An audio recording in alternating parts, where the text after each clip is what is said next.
This is the Lawrence County SportsNet, powered by LCAP. About to bring gold back to Lawrence County. Your home for the County of Champions. And how sweet it is! A state gold medal for the Union Scotties! And the Neshannock Lancers are your 2A softball champions. The trophy lifted high. The 10th seed Union Scotties are WPIAL champions. They're not a Cinderella story, a championship story here. And your 2023 WPIAL 2A Girls Champions, the Neshannock Wildcats. The pitch from Bruce, here it comes. Look at this! Union wins it! The Union Scotties have rallied to win the WPIAL Championship. The top local athletes and the top sports moments all featured here, live or archived at lcsportsnet.com. 7 seconds.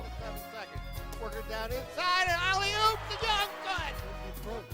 She'll strike it and score!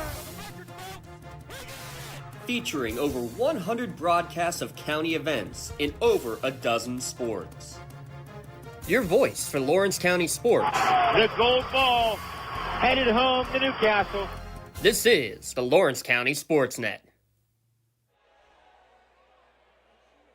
Mohawk High School, the final night of the regular season in high school basketball across Lawrence County and the WPIAL. And we got a packed house and a county rivalry for you here tonight as the Neshannock Lancers, 16-3 overall, 9-2 in Section 1 of 3A, will take on the Section 1 champs, the Mohawk Warriors, 15-6 overall, 11-0 and winners of 12 straight in play here tonight. They have already wrapped up the section title. Both teams are going to be headed off to the WPIAL playoffs.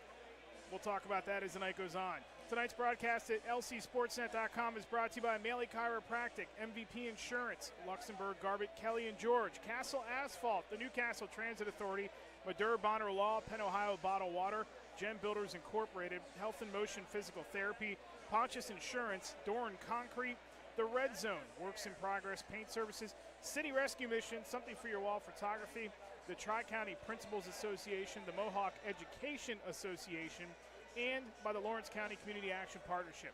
Eric Thomas and Ty Polk with you here tonight. What an atmosphere we have for this final night of the regular season. Again, both these teams are going to be in the WPIAL tournament. Brackets released on Monday. However, a lot to still play for here tonight. Mohawk trying to finish out section play a perfect 12-0. They are trying to win for the 13th consecutive time. Across the way tonight or down the sideline on the opposite bench, their county rival, the Neshannock Lancers. Man, it's going to be a fantastic matchup against here. I mean, you just put it all out there. Really, for Mohawk, you're playing for the bragging rights of saying that nobody defeated you in section play, and that confidence that could bring you up against another team in Deer Lakes that's, well, riding high themselves. So many great teams in 3A. I'm excited to be here. I thought I'd never get here because of how hard it was to park here, but I'm in the grass and I'm happy. It is absolutely slammed. It's standing room only here tonight across the sidelines and in the corners. It is as packed as it possibly can be and a tough ticket to get in the door. They sold this game out and sold most of the tickets well in advance. And as you can see on the screen right there, it is senior night tonight, so they will be introducing the Mohawk seniors here before the teams come out for warm-ups. For Neshannock, again, 9-2. They lost the first meeting between these two earlier this season. It was at Neshannock on their home floor. They know they got to stop Jay Rona. They know they got to stop Bobby Fadden. We'll break all that down for you here in the pregame show tonight as they get the senior night festivities underway. Let's take a timeout, and when we come back, we will talk to Mohawk head coach Mike O'Lear. We did talk to both head coaches tonight. We'll hear from Mike O'Lear first in our next segment. That comes your way next as we roll on from Mohawk High School. This is high school basketball on the Lawrence County Sports Network, powered by LCAP. For 20 years, Maley Chiropractic has treated athletes of all ages to help them get safely back to the top of their game. Maley Chiropractic has 3 full-time doctors in their office, and all 3 are former area athletes who have had to battle injuries throughout their careers. They want to help you get safely back on your feet. But more importantly, help stop the injuries before they happen. Prehab before you rehab. Attention all high school student athletes. During your sports season, a $30 visit to the Maley Chiropractic office includes an adjustment and/or all therapy is necessary. From the athletes of tomorrow to the weekend warriors and everything in between. Let Maley Chiropractic keep you in the game.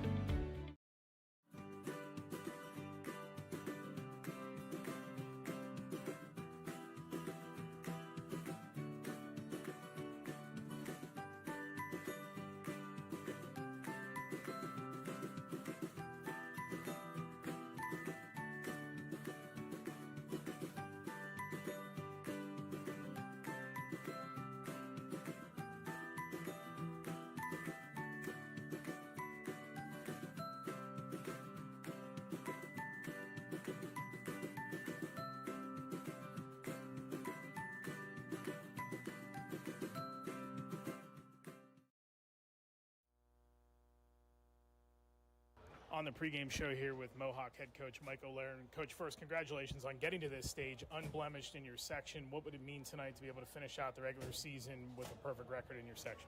Yeah, it's important, obviously, for us. Again, it's no better way to get ready for the playoffs tonight. For a game you got to win. County rivals, as good a program as Neshannock's got going for the last, 10, 15 years. You see the gym already, so it's going to be a fun night for our guys, And just talk a little bit about that too. Like you have a chance to go 12-0 and get into these WPIAL playoffs on a hot streak, win 13 in a row, but you're going to have to go through your biggest rival. I guess there's no other way you'd want to finish this season up, is there? No, absolutely not, because, you could be in a situation where you're on the road last game of the year and the game maybe against a team that's at the bottom of the standings, and, if we could script it out the way we would like it, this is the night we would, this is how we would script this out. What has it meant for this senior class? Obviously, it's senior night here tonight, but the culture of winning with these programs and guys like Jay and Justin and Dante and these dudes who have just won pretty much everything that they've been thrown out there to do. I mean, we can talk about Jay, and we all know his accolades with the multiple sports, but guys like Dante and Justin and all of your other seniors, what's it mean for them to have this moment here at hand tonight? I mean, it's really all about the kids. You know what I mean? I'm just trying to, we just kind of put the walls around them, and when they get a little bit loose, we just kind of confine it. But, the kids are the ones that build this thing. So nights like tonight are all about them, and especially about your seniors on not their final game here, but their final section game on their own senior night, so. Have you stepped out and looked at this crowd yet tonight? What do you think about the crowd that's out here tonight to watch this? It's funny, 2 years ago, the last game of the year we played Cornell, and I think we might have had 30 people here. And the game didn't mean anything, and, 2 years later with the group that we have in our community, you win here, these guys are coming. You know what I mean? We see that with football, we see that with basketball, baseball. Like, if we win, we will get the Mohawk community out, and there's no better fan base than what we have when we're winning, The last thing I'll ask you, and I know you don't want to foreshadow towards the playoffs and all that, but 13 in a row, I mean, what's it meant for you as a coach, and how have you kept these guys so fresh during this winning streak where the mindset's not, okay, we've got this winning streak going, no complacency is set in. You did have to ward off a 52-point game from Roth and Elwood City, we know that, but to keep these guys fresh and keep their mind fresh during a winning streak, how tough has that been for you, and what's that been like for you? Well, we started off 3-6. So, the month of December was slow. It was hard. It taught us a lot about ourselves. But all of that being said, that was all to put us in the position we're in tonight. So, that plan worked. Now we're going to plan B, meaning, what gets ready for the next step here in the postseason. So it's been a heck of a ride. I couldn't have asked more from that senior class in the 3 years I've been with them. Not one, they didn't blink one time. If I asked them to do something, they do it. If I asked them to change the lineup, we do it. Not one complaint. They just play. So couldn't ask for a better group of kids. Good luck tonight, Coach. Thank you for the time. You got it. For more than 120 years, people have been relying upon Martindale Hubbell's AV preeminent rating to select their attorneys. If you're involved in a workers' compensation situation, you should do the same. LGKG has been AV rated for over 40 years. When it comes to shopping for insurance, there are thousands of options out there. MVP Insurance proactively shops and compares your policies to find the best coverage and rate. Josh Mathur and David Verratti want to provide you with the level of personalized service that you know that you are the MVP of their agency. They simplify insurance so you can live stress-free, Visit one of the locations in Xenia Leopold or in New Springfield, Ohio. Call MVP for the win. Proud sponsor of the MVP of the game on the Lawrence County SportsNet. Like at least 4 OT. Back here in the pregame show with Neshannock head coach John Corey. And coach, obviously this Mohawk team has wrapped up the section. What would it mean to be the blemish on their section record if you can win this game tonight? Yeah, we got to go out. We got to play well. Obviously, coming here and getting a road win in our section, it would be a great feat. How do you guys size up right now? I mean, you're headed into the playoffs. You have to feel pretty good. You have a young core of guys that have played really well for you down the stretch this season. I know that you don't want to look past tonight's game, but there's still a lot at stake for this team this season. Yeah, no, absolutely. And I don't think we've played our best basketball yet. And that's our responsibility as coaches to make sure that that's happening at the right time, which is, obviously late in section play and heading into the playoffs. So, I like where we're at. I think we're headed in the right direction. We do have a lot of young guys that are in the mix for us, but they've gotten plenty of time this year. So, that young thing goes away pretty fast. What's the key to stopping this Mohawk team? Is it limiting three-point attempts? Is it limiting transition? What do you think the key is to stopping them? Yeah, well, I mean, it comes down to Rona and it comes down to Fadden. And last game, Rona had a big first quarter against us. For us to be where we want to be at the end of the game, this first quarter, we've really got to play well defensively. We've really got to contain their scores, from a defensive standpoint. And then the other aspect is, we got to be able to score. I thought our last game, I think we held them to, I think it was like 58 or something, but for most of that game, it was a low-scoring game. And, I just think that we have to be able to score at the other end. And, I think we're a good defensive team. I think they're a good defensive team. So, it's kind of who shoots the ball a little bit better. Everybody's safe as far as brackets go. Obviously, you don't know where you're going, who you're going to play, all of that until Monday. Right. But it's a county rivalry game. You're in front of a packed house. That has to feel pretty cool going into the last game of the season. There's still it's an atmosphere where it still feels like there's a lot to play for tonight, even though some things have been settled. Absolutely. There's nothing like this, and that'll be part of the message to these kids. It's been this week, and it will be here in a little bit. This is why we do all of what we do. This is why we're in the gym in the summer, and, this sort of game, you mentioned that, obviously it's not for section, but there's a lot of pride on the line right now. And, obviously we want to go into these playoffs, again, like I mentioned, playing our best basketball. And, coming here and getting a win definitely helps us catapult into where we want to be. Give us a key or two for your team tonight, what you guys have to do to be successful here on the road. Yeah, well, it comes down to Garden, Fadden, and Rona. Obviously that aspect of it. And then on the other end, we've got to make some shots. We have the ability. We've got 4 or 5 guys that are high 30s and low 40s shooting the 3 ball. And it's a game where, we've got to be able to make some shots and on the other side of that, finish at the rim as well. Coach, good luck tonight. Thanks for the time. Tired of gasoline costs? Why drive? Let the Newcastle Transit Authority take you where you want to go. Serving the city of Newcastle and stops throughout Lawrence County, as well as weekday service to Pittsburgh. Public transportation just makes sense. Why drive when you can relax and ride? For more information or for route schedules, log on to newcastletransit.org. The Newcastle Transit Authority, going your way. And remember, senior citizens ride free.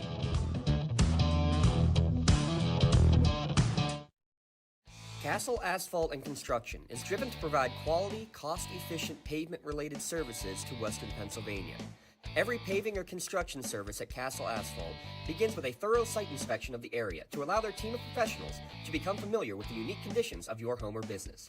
Once the site inspection is complete, Castle Asphalt provides you with a detailed plan of the design, cost, materials, and time of completion, so you know exactly what to expect during your construction. Visit castleasphalt.com to request a quote for your next project and make your dream design come to fruition. Congratulations to our January LCAP Team of the Month. The Lawrence County SportsNet proud to honor the Neshannock Competitive Spirit Squad as January's LCAP Team of the Month for their WPIAL 2A Large Squad Championship and third place finish at the state competition. Congratulations to Coach Colleen Daughtry and the Neshannock Competitive Spirit Team, our January LCAP Team of the Month.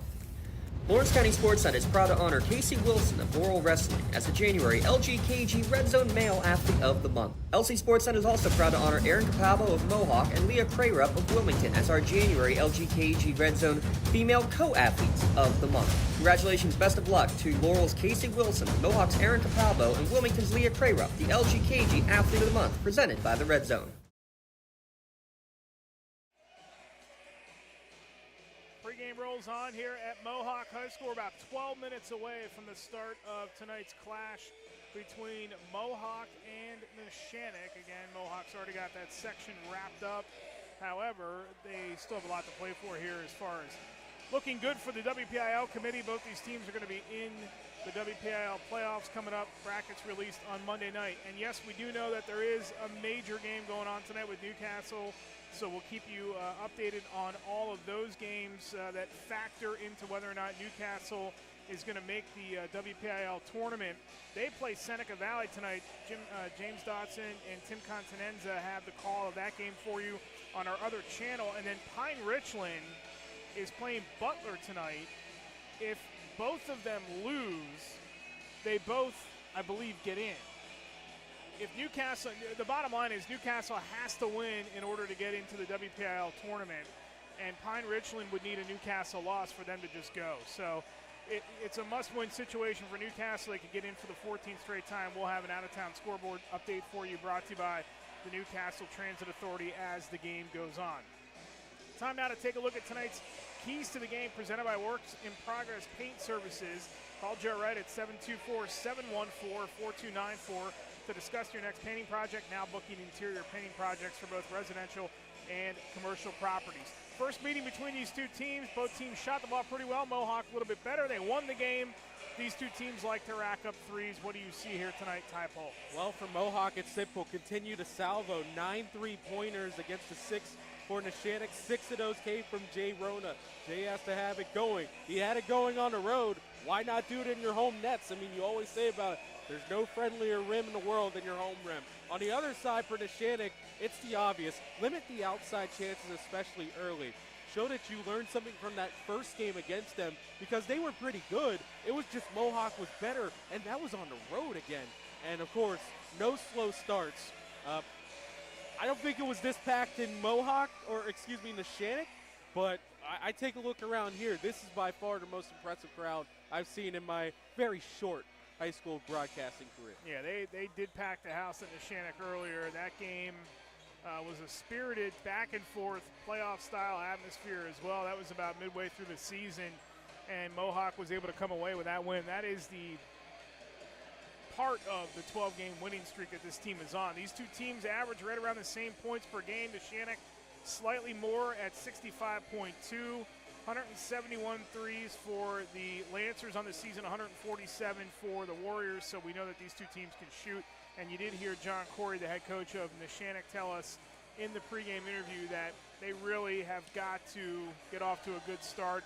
Obviously, defending Jay Rona and Bobby Fadden is going to be a key, but that start, this is as for a situation in which we know the section winner. There's things that still have to be decided tonight. There's bigger games in the area as far as like who's going to get in the playoffs and all that. But for a game that doesn't have really anything to play for, quote unquote, there still is a lot to play for, but really on paper, nobody's winning a section tonight. It's already done. Nobody's getting in the playoffs if they win tonight, or out of the playoffs if they lose. They're both in it.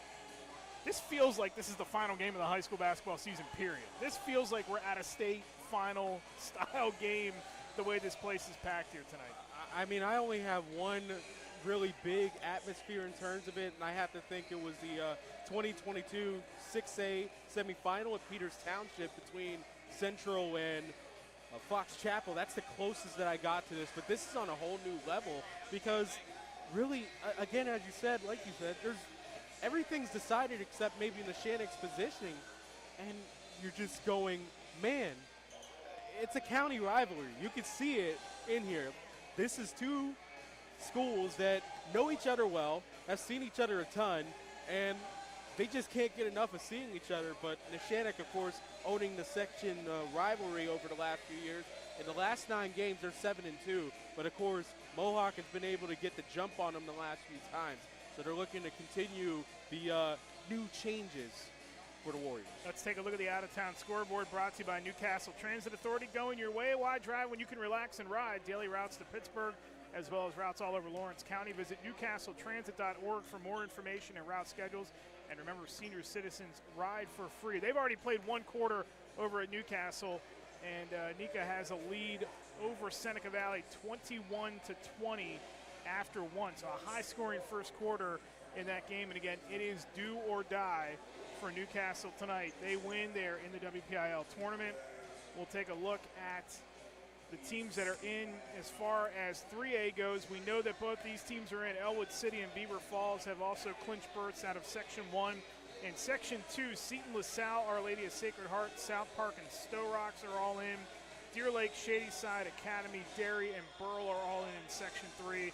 And then rounding it out in 4, Washington, Yock, Mount Pleasant, and McGuffey. So the entire field we know for 3A as it stands right now. We just don't know where everybody's going and who's going to be hosting and who's going to be playing where, and that all is going to come out on Monday night. So everything's pretty much to be decided elsewhere. 6A still waiting for the final team there. 5A's got a slot in Section 4 that's up for grabs. 4A's got a slot in Section 1 that is up for grabs. And then as you look at 2A, 2A is pretty well set. 1 maybe to decide in Section 4, and then Rochester, Union, Avella, and Cornell all made it in 1A. So 1A is about locked up. All the bids are locked up in 1A. And of course, you got a Monte Christian in 1A too. So you're staring down that one if you make it to the finals potentially in single A. So again, not anything to play for here as far as section or any of that, but there is a lot of emotion and a lot to go on here as far as the county rivalry goes. Let's take a look at tonight's starting lineups brought to you by Doran Concrete, laying the foundation for your team. Don't let just anybody lay the foundation for your home or business. Visit doranconcrete.com for your free estimate today. That's DORAN concrete.com for your free estimate.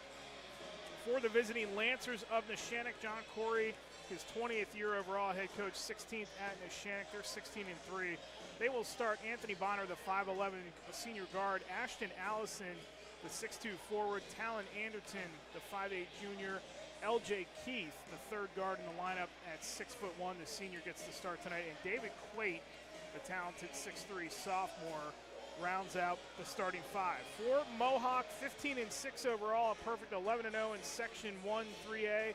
Mike O'Leary's third season as the boys coach. He was 15 years as the girls coach here, of course, as everybody remembers that. They're going to tweak their lineup tonight for senior night. So Bobby Fadden will come off the bench tonight, and instead the starting 5 is going to look like this. Jay Rona, the senior guard, gets the nod, along with Dante Retort, J.J. Nail, Justin Boston, and Keegan Hopper, the starting 5 for Mohawk tonight. So Mason Hopper and Bobby Fadden will come off the bench tonight for Mohawk. Tough to figure that out because you got so many seniors on this team, and you're not really losing much as far as value on the floor with Boston and Retort, because they both play significant minutes for this team anyway, so no change really from what the rotation is. They're just going to flip-flop the 5 for senior night as well, as you see Mohawk warming up there on the floor. That is tonight's starting lineup, brought to you by Doran Concrete. When it comes to your residential or commercial concrete services, you need a team you can rely on. Call Doran Construction for your free estimate today. With over 30 years of experience, Doran Concrete is the team of contractors you want laying the foundation for your home or office job. Again, it's online at Doran Concrete. That's DORAN concrete.com. We still got about 3 minutes and change until we tip this thing off, so why don't we take our final break before we start things here. Coming up, it is Mohawk and Neshannock as the county rivals do battle in front of a packed house. You're watching boys high school basketball coverage on the Lawrence County Sports Network, powered by LCAT. Cold winds blowing, temperatures dropping, and snow is beginning to fall. And then your furnace goes out. LCAP's LIHEAP Crisis Program is here to help. If your furnace is blowing cold air, not turning on, or not reaching the desired temperature, help is right around the corner, whether it needs fixed or replaced. For information, call the Department of Healthy Homes, at 724-656-0090. LCAP's healthy home programs are the key to safer living. When injuries get you sidelined, don't trust just anyone to get you back on the field. Visit Health in Motion Physical Therapy in Shenango Township. They want to get you back to the top of your game as quickly as possible with certified orthopedic and manual therapy. At Health in Motion, you receive quality one-on-one time with a board-certified physical therapist. Get the next generation of physical therapy to help in your recovery. Health in Motion is the first PT clinic in Western Pennsylvania to use the Nuvie, the neurobioelectric stimulator, in their therapies. Their technologies can reduce your time on the sideline from 3 or 4 weeks to just 3 or 4 days. Don't wait for months to see improvement. Notice a difference after your first visit to Health in Motion, keeping you moving. In workers' compensation, my clients are oftentimes not receiving their wage loss. They're not receiving their medical expenses. LGKG, they come to us so that we can put them in a position to pay their bills. If we're keeping our promises, our clients are getting the justice they deserve.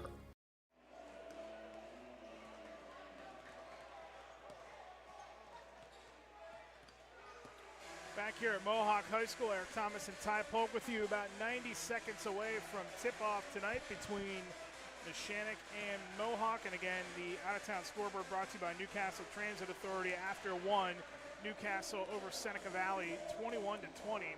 We'll keep you updated on that Pine Richland score too, as that sort of factors into whether or not Newcastle is in the playoffs or not. However, simple as this, if Newcastle wins, they're in. So we'll keep an eye on that game all night long as they get set to do the introductions here. Coming up at halftime, it'll be the LGKG halftime show. We'll have a full rundown of the out-of-town scoreboard for you as well. Well, this is, again, this crowd here tonight's impressive. You can see it right there on your screen, corner of the screen there, the student sections all the way up to the top. There are standing room only seats near the top of the sections. There are people standing in the corners here tonight.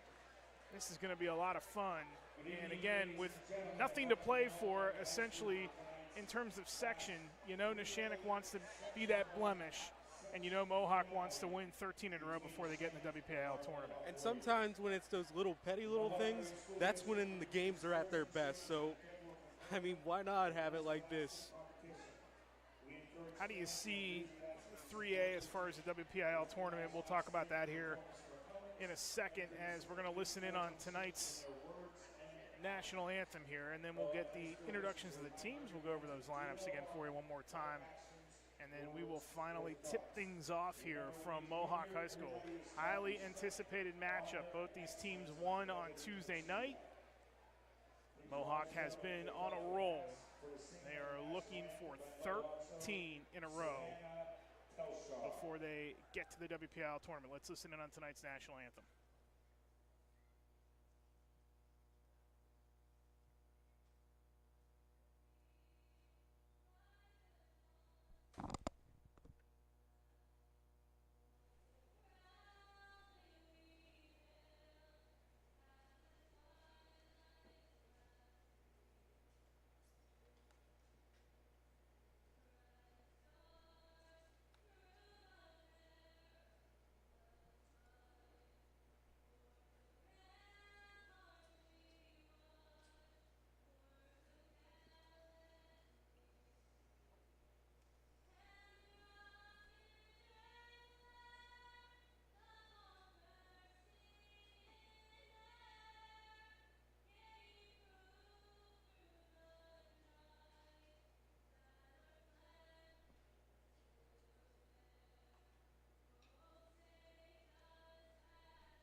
Tonight's national anthem, and we're going to get the introduction of these two lineups. And again, for Neshannock, it's going to be Bonner, Allison, Anderton, Keith, and Quate. And from Mohawk, it'll be Rona, Nail, that's JJ Nail, Justin Boston, Keegan Hopper, and Dante Retort, the starters. I'm going to ask you before that anthem there as we watch the intros here.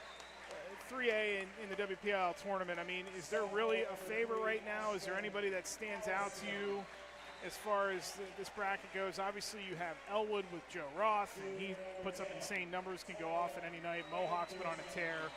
What do you see in this bracket that we'll have coming out on Monday? 1 through 11 really could win it all in this entire classification. Saw Elwood City in person as a PA announcer and was impressed with the entire team, but of course also Joseph Ruff. Man, he's been just killing it. He's pretty good. He's been killing it since he was a freshman with his brother, also in the pool. I mean, that's just an incredible story. It was featured on newspapers around the area, and man, just a fantastic story. Section 2, a little bit more familiar in my area because, of course, I'm a Salty Steel Valley grad, as you would like to say. Seton LaSalle and Our Lady of Sacred Heart definitely were tough matchups over the last few years. I'll always put money on Ulsh because they were so dominant for such a long time, and it seems like they've reloaded perfectly. And just went undefeated a couple years ago to win a state title, too. So they're not undefeated back-to-back years. Right, so they're not that far removed from that. And no holdovers from that, I believe, but, I mean, the culture is there. They seem to be a perennial contender. Section 3, of course, you got the defending champion in Deer Lakes, but seeing Shady Side Academy a few times, I know that they could also make it very tough for anyone in this entire classification. Section 4 is probably the most familiar one that I've had recently. I was there for the Washington and Yacht game. Drake Crosby is one of the best scorers in the WPIAL. And anytime you have a great scorer, that could be the difference. We saw it last year. I'll never forget one of the greater shots I've ever seen was Mackay Valentine. And right before that, Connor Spratt dancing on Dayron Barksdale for a jumper for 2. So it's just exciting in this. I think this is the best and most deep class, top to bottom. Throw a dart. We'll find out Monday who's going where. And all roads lead to the Pete for the WPIAL Championship as we get set to tip it off here tonight, a little later than usual because of the senior night festivities and the JV game running slightly later than normal. But we are set to go. It is a packed and loud house. Neshannock is in the road red, Mohawk in the home whites. And we are underway as Retort taps that one, but it goes in favor of Neshannock as Allison won the tip, and it's Anderton with it for the Lancers to start things.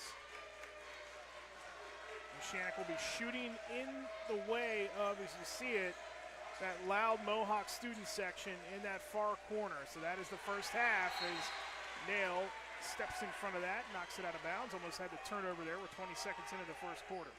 So already with that 2-3 zone, they're being aggressive with their top side guys, trying to get in the middle of lanes through 2 defenders. Going to be tough passing for the Lancers. Rhoda out top to guard Anderton, the 5'8 junior, and the incredible Jay Rona. We'll watch that matchup all game. There is Anderton firing a 3. That one pinballs around, and then it goes out to the corner, and it's saved ultimately into the hands of Mohawk. Here come the Warriors. Rona gets it right back from Boston.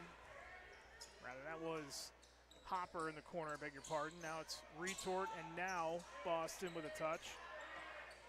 Minute gone almost here in this first quarter. Hopper getting the start tonight. It is Mason Hopper. We said Keegan earlier. It's Mason Hopper who got the start tonight. There's a little fadeaway by Nail as Retort gets the rebound out to Rona. Open 3, no. And the rebound, Anderton. Both teams taking 3s on their opening trips. Anderton banging in the paint and lays it off the window and in. That attacking inside is going to be the key for Lancers. They missed a cut on that first possession. This time they made no mistakes. Post-game tonight we'll have the winning coach. As that loose ball is picked off by Neshannock. First turnover of the night, and it goes in favor of the Lancers. Almost 2 gone here in the first quarter. Bonner with it up top, guarded by Hopper. Bonner flips it near side. And it's Allison who thought about the 3, but they back it out. Bonner. Now LJ Keith up top. 6 minutes to go, first quarter. 2-0 Neshannock. See slowing the ball down, taking the air out of it. Looks like a passive man-to-man for Mohawk. Corner goes, little wraparound. Allison kicks it out to the corner. It was bobbled there for a moment. Now back up top, Anderton for three. Got it! He's got the first 5 of the night for Neshannock, and it's a 5-0 lead for the Lancers. Hopper the other way, crossover in the lane. Nail around the dial, keeps it himself, gets pinned up, kicks it out. Now they find Hopper. Hopper slices through there. Rather, that was Boston. Now it's Nail in the corner for 3. No good. They're 0 for 2 from 3. It's out of bounds and back to Neshannock. So it seems Mohawk wants to continue shooting from deep. That's been their 2 shots in the corner over there. Just not able to find the rim first. Mike O'Lear wastes no time. Bobby Fadden is into the game along with Keegan Hopper. So the normal starting 5 for Mohawk with 5:10 to go in the first quarter. Good patience by Neshannock here early on. Anderton. And Bonner has it. Bonner drives, and we get a turnover on the Lancers. That is their first with 4:57 to go in the opening frame.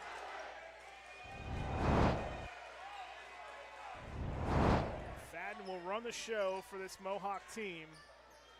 21 points a game. He has been spectacular again this season. Keegan Hopper lost the handle. Second Mohawk turnover. Here comes Neshannock the other way. Anderton pull-up jumper on the way. No. Rebound. Skying for it is Mason Hopper. Mohawk at second rebound. They come the other way. Keegan Hopper. No. They still haven't hit a 3. And we get a whistle underneath. That foul will be on Dante Retort, or rather Ashton Allison, I beg your pardon. His first, team first.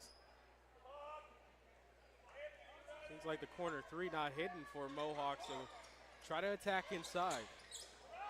Fadden, who had that monster game against Elwood City several nights ago. There's a little floater in the lane by Mason Hopper, and Mohawks on the board.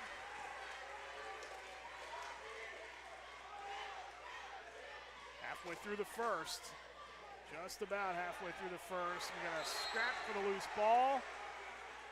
And we get a little bit of activity after the pile clears. Arrow favors Mohawk with 4:04 to go in the first as John Corey will go to his bench. Matt Spacco is into the game for the Lancers.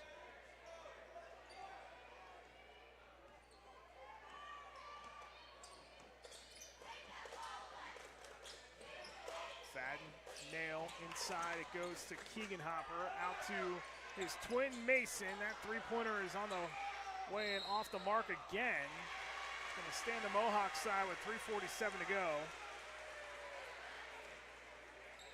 Allison wanted to save it, but his foot was on the line in the process of the transfer. That's why it's staying with Mohawk. John Corey extending the coach's box all the way down in front of us. We're in the corner tonight as Fadden knifes his way through the lane, is fouled. Last 2 chances for Mohawk. They're still going for the 3, but they've had more success on the drive, the attacking inside. That's how they got their first points. Can't just rely from deep. They got to go for some baskets in the paint eventually. Talon Anderton picks up his first foul. That's the second on Neshannock with 3:44 to play. Rona, a little lob inside, and Fadden gets it to go. 5 straight for Neshannock to start, 4 straight for Mohawk to respond. Bonner. Nice exchange at that time with Quate. That one's taken away by Fadden. Look ahead pass is off of Anderton. It'll stay with Mohawk with 3:25 to go in the quarter. Jackson Mazzocco into the game for Neshannock, along with Jake Wren. Number 15, you won't miss Mazzocco. He's wearing number 30. As that floater off the mark by Hopper, and the rebound controlled by Bonner.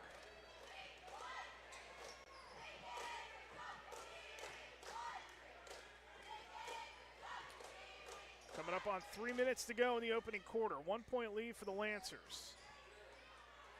Little Euro step and a nifty reverse layup by Rin. He's on the board. Euro step and almost a knife through there for a sandwich of Mohawk Warriors.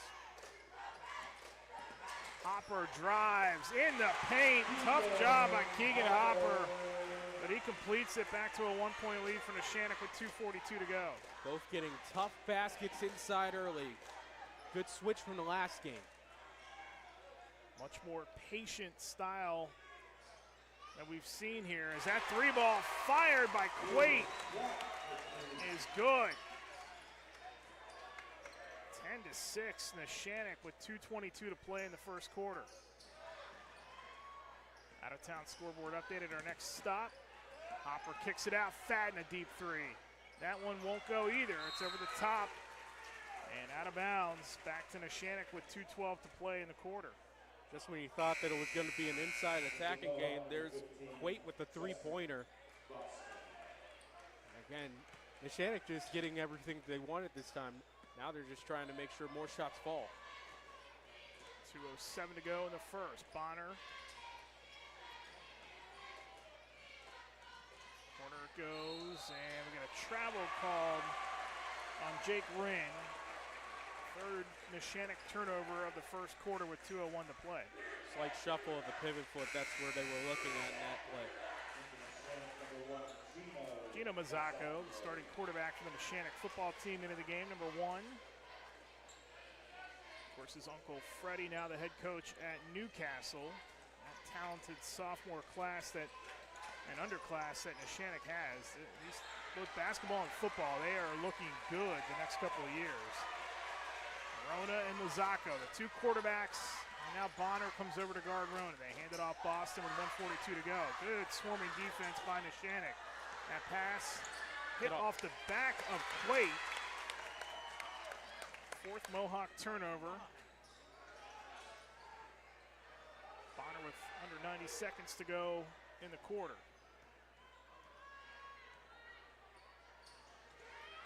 Mazzacco, three-pointer launched and off the mark that time by Wren. Rebound Mohawk. Fadden the other way. Fadden through the lane. Tough layup by Bobby Fadden. Back to a 2-point Neshannock lead with 60 seconds to play in the quarter.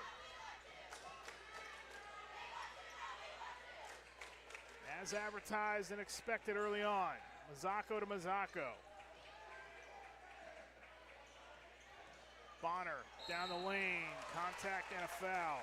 So Keegan Hopper is going to pick up his first. Well, you can tell he's a football player on that one. Going to Duquesne is Anthony Bonner. He exploded into the lane and took that contact. That's actually going to be on Rona.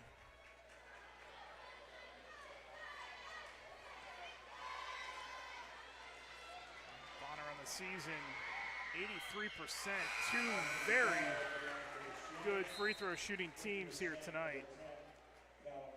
Neshannock 73%, and Mohawk is at 75% on the season.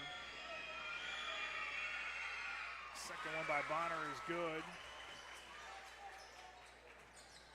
Back to a 4-point lead for Neshannock with 43 seconds to go in the quarter.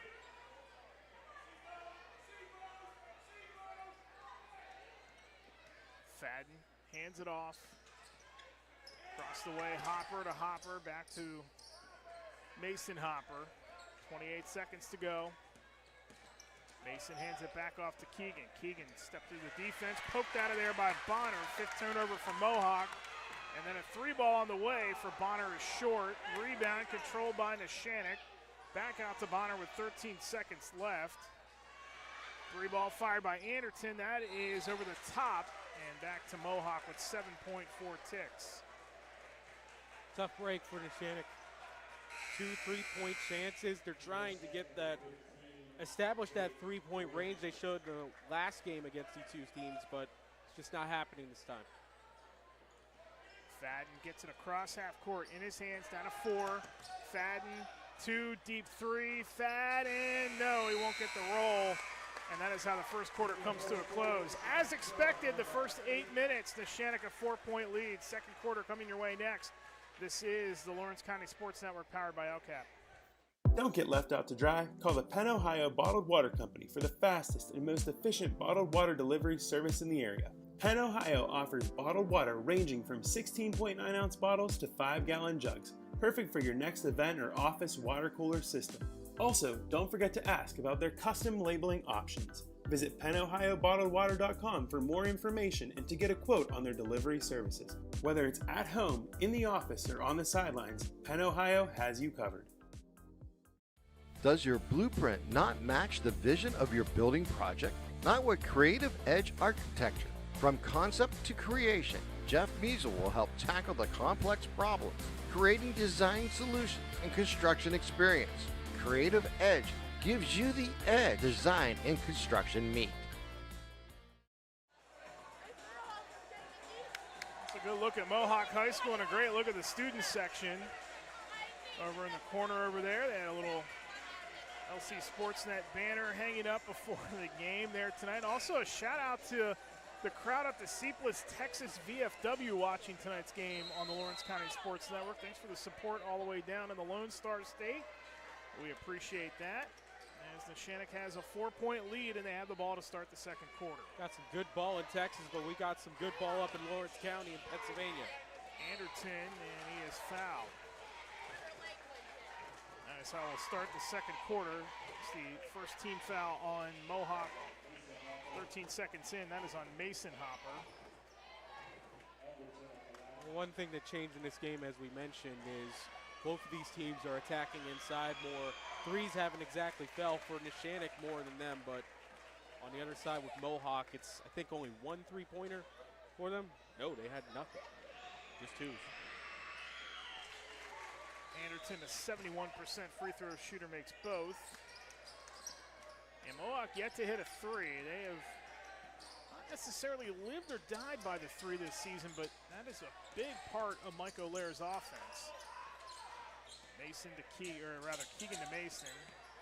Nail with it in the corner. Haven't really gotten Rona off track tonight. There's an open three from Mason. That is in and out. Nail tapped the rebound, and Bonner's there to pick it up. Mohawk needs to do a better job on the glass in the second quarter, too. Just 3 rebounds in the first 8 minutes. There's a quick trigger pull-up three-pointer on the way by Quaid, and that is off the mark, and the rebound Mohawk. You can argue that also for Neshannock, with their shooting, their three-pointing has been good. Rona finds Keegan Hopper, and we're going to get the basket and contact. And Keegan Hopper will go to the line for a three-point opportunity. Again, this has been the success for Mohawk inside over everything right now for them. So keep on going what's working for you and keeping in this game. First foul on Neshannock here in the second. First foul on Bonner tonight. It's my favorite part of high school basketball. No squeegee for the floor, so they're just using their shoes. Keegan Hopper, 72% free throw shooter this season.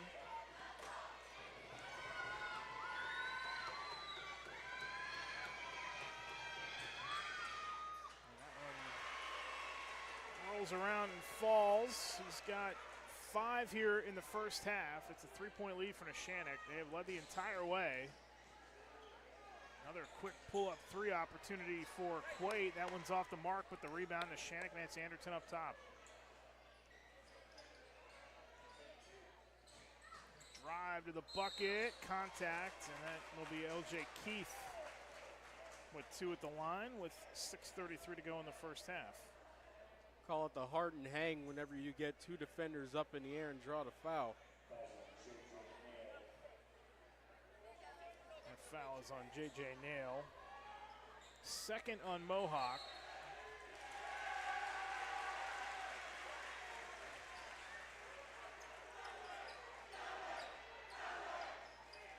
They said that foul was before the shot. Yeah, it was before the act of shooting. There was real no act of shooting. Keith did not get the attempts there. Mohawk gets the turnover with 6:22 to go in the first half. Fadden trying to cut through everybody. Hangs, no, and rebound again, controlled by the Lancers. 3-1 rebounds in favor of Neshannock. That's 3-1 ratio in favor of Neshannock. Here in the first half, Keith goes by, Ronan pitches it out to Anderton. Pull-up jumper on the way is no good. And the rebound into the hands of Keegan Hopper. Hopper the whole way down the floor, lost the handle and out of bounds back to Neshannock. 6th turnover for Mohawk. 5:53 to go in the first half. That's tough. He had the angle and he had the speed driving left to get to the hole, but kicked it off his thigh, it looked like.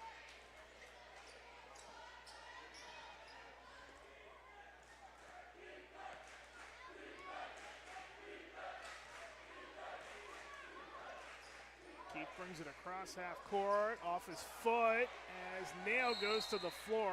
Arrow is going to favor Mohawk.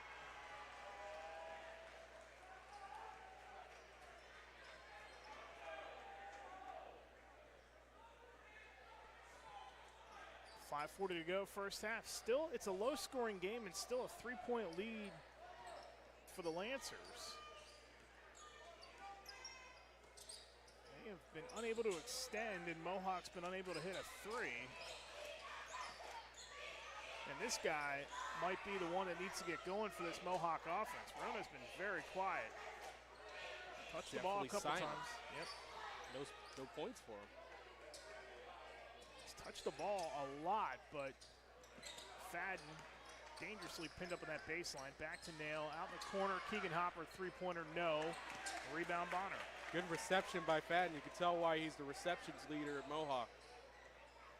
Bonner the other way. Feeds it inside to Allison. He traveled. 7 turnovers for Neshannock here in the first half.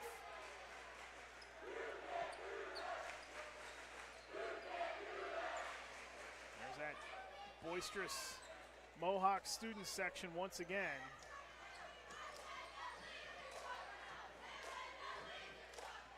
And Rona and Fadden interchangeable at the point, but really all 5 guys can handle the ball for Neshannock or for Mohawk. And there's Fadden, great feed, and the reverse layup falls. He'll be at the line for 1. Exactly what you need out of it. Bobby Fadden, good control on the baseline for that up and under through the contact.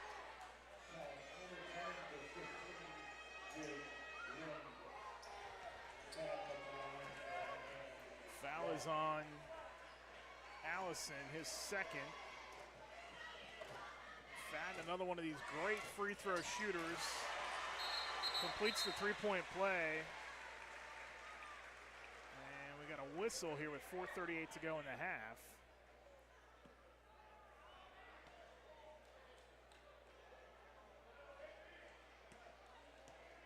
I think it might have been a check for the clock. Yeah, looks like they did confer with that. So we're tied at 14 after the Fadden 3-point play. There's Anderton hanging, and Nail had his hands on it, but that is out of bounds. It'll stay with Neshannock. Early nom for the play of the game. Fadden with his reverse layup. Anderton top of the circle, 3-ball on the way, no. Rebound, Fadden.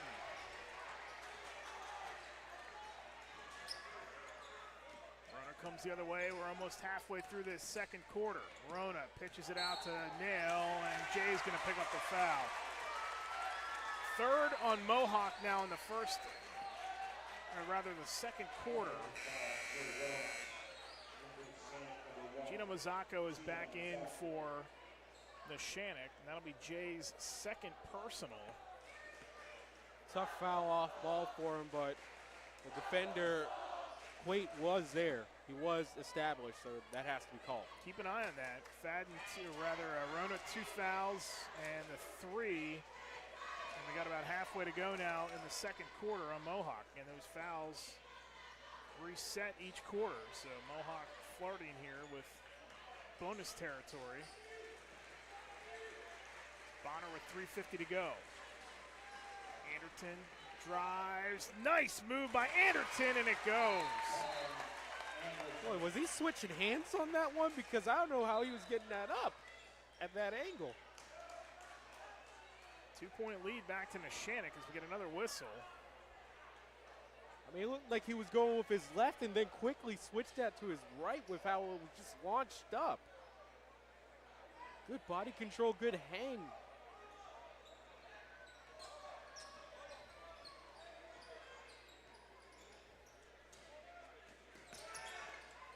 Rona with it with 3:32 to go in the half. LGKG halftime show. Give you an out-of-town scoreboard update. Keep you updated on that Newcastle game with Seneca Valley. Winning it in for Newcastle, and we got the violation inside on Mohawk. Will be another turnover. Yeah, 3-second violation.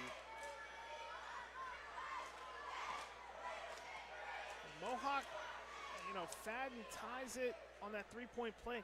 Neshannock has just not been able to extend its lead. They get it around 4 or so, and they have just not been able to get any space. And it's a testament to Mohawk's defense, but these two teams not shooting great here in the first half. Not at the level they were in the first game, and Neshannock wants to try. They got those 2 3-pointers, but in a way they kind of fell in love with it. Quick catch and shoot. Anderton again. That was off the mark. Rebound controlled by Wren. Dishes it off, and that was Quate with the miss. Fadden comes up with a rebound. Fadden all the way down the floor, kicks it out. Now Rona deep 3 for Jay, in and out. And then right there to follow it up is Keegan Hopper.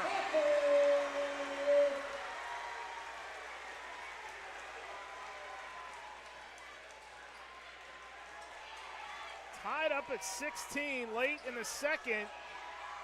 Zako keeps it alive. Bonner now driving and hanging, and a tough angle for Jake Wren for his second bucket. 2-point lead again the other way. Fadden contact, and Bobby Fadden will go back to the line for a pair with 2 minutes straight up to go in the half. Both teams have been at their most successful whenever they're attacking inside this game. Oh, man, watch this. Long feed on. Yep, big collision.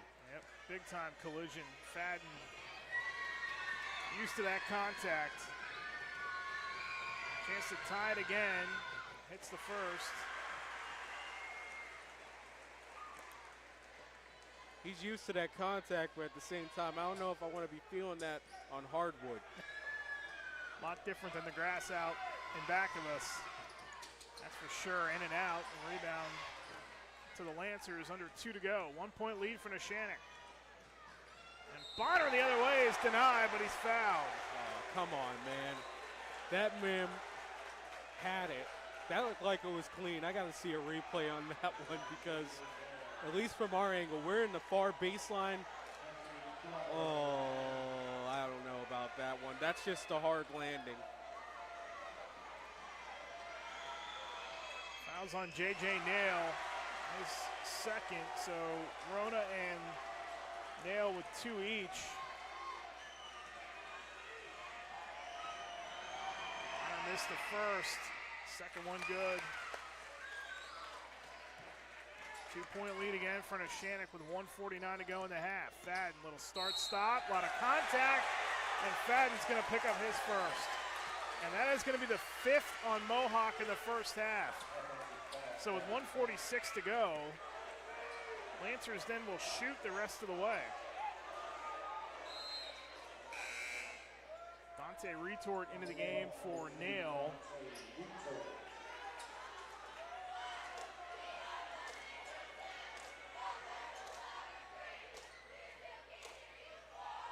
We haven't had a timeout called yet by either side. But we've had a lot of stoppages here in the first half from the refs. Clock, perspiration. It's one of the Neshannock coaches able to get out there and clean the floor up. 1:46 to go in the first half. 2-point lead for the Lancers.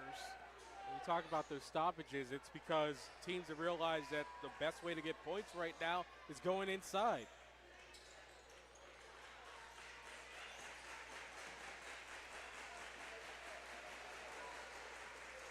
Wren with it. Now he hands it off.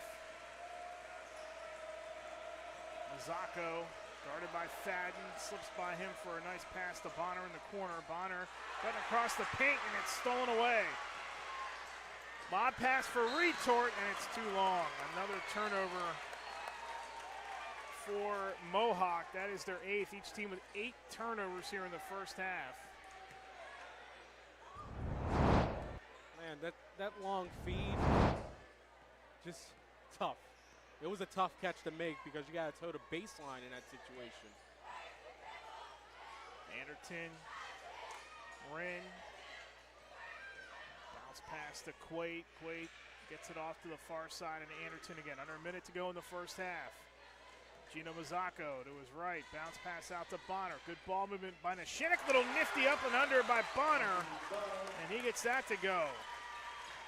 That's his first basket from the field. Keegan Hopper, Mason Hopper, back to Keegan Hopper, open 3 on the way, and Mohawk finally hits one. And we get a timeout, a 30 called by Mike O'Lear, and Mohawk. It'll be a Pontius Insurance timeout. Make sure you take time to save money on your insurance. Visit PontiusInsurance.com to request a quote for auto, home, business, or life insurance. 21-20 Neshannock here with under a minute to go in the first half. This has been a good one so far in the first half. A little lower scoring maybe than we thought, but a good game the first 15 minutes and change. I don't think anyone had 3 total threes between the two teams as the number in the first half. I think you were hoping at least double that, but good to see that Mohawk kept on trying to chop down the tree, and it finally timbered for them. But I still like the way that they were attacking inside. They have to keep that going. They have to set up these threes and maybe not a drive and kick to the corner. Try to get a post play and try to get a straightaway 3. That was their first 3 really from straight away. Most of their attempts in the corners, and they just weren't hitting those tonight. For Keegan Hopper, his 24th made 3 of the season. 28.2 to go. It's a 1-point lead for the Lancers. Again, Mohawk has won 12 in a row. They're trying to finish a perfect 12-0 in the section. And if you heard the pregame interview, you know Mike O'Lear saying we were 3-6 at one point. That is all the motivation they needed. Is Mazzocco, Jackson Mazzocco gets his first bucket of the night. 3-point lead with 3 seconds to go. Fadden fires at the buzzer, and that is going to go out of bounds. And that is how the first half will end. Jackson Mazzocco sticks it in to close the half as we got a 23-20 ball game here at Mohawk High School. We'll take a timeout. We'll come back with the LGKG halftime show, give you the stats, and look at the out-of-town scoreboard. Good one brewing here at halftime. 3-point lead for Neshannock. This is boys high school basketball on the Lawrence County Sports Network, powered by LCAP. You are now tuned into the Luxembourg, Garvin, Kelly, and George halftime show on the Lawrence County SportsNet, featuring performances by your marching bands and recapping the action from the first half of the game.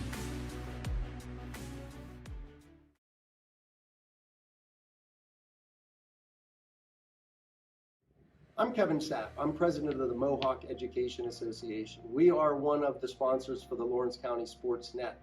We would like to take a moment to wish all of Lawrence County student athletes health and safety as they compete.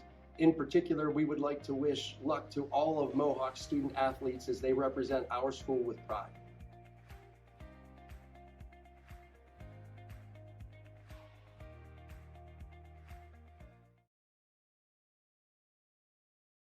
For more than 120 years, people have relied on Martindale-Hubbell's preeminent rating to select their attorneys.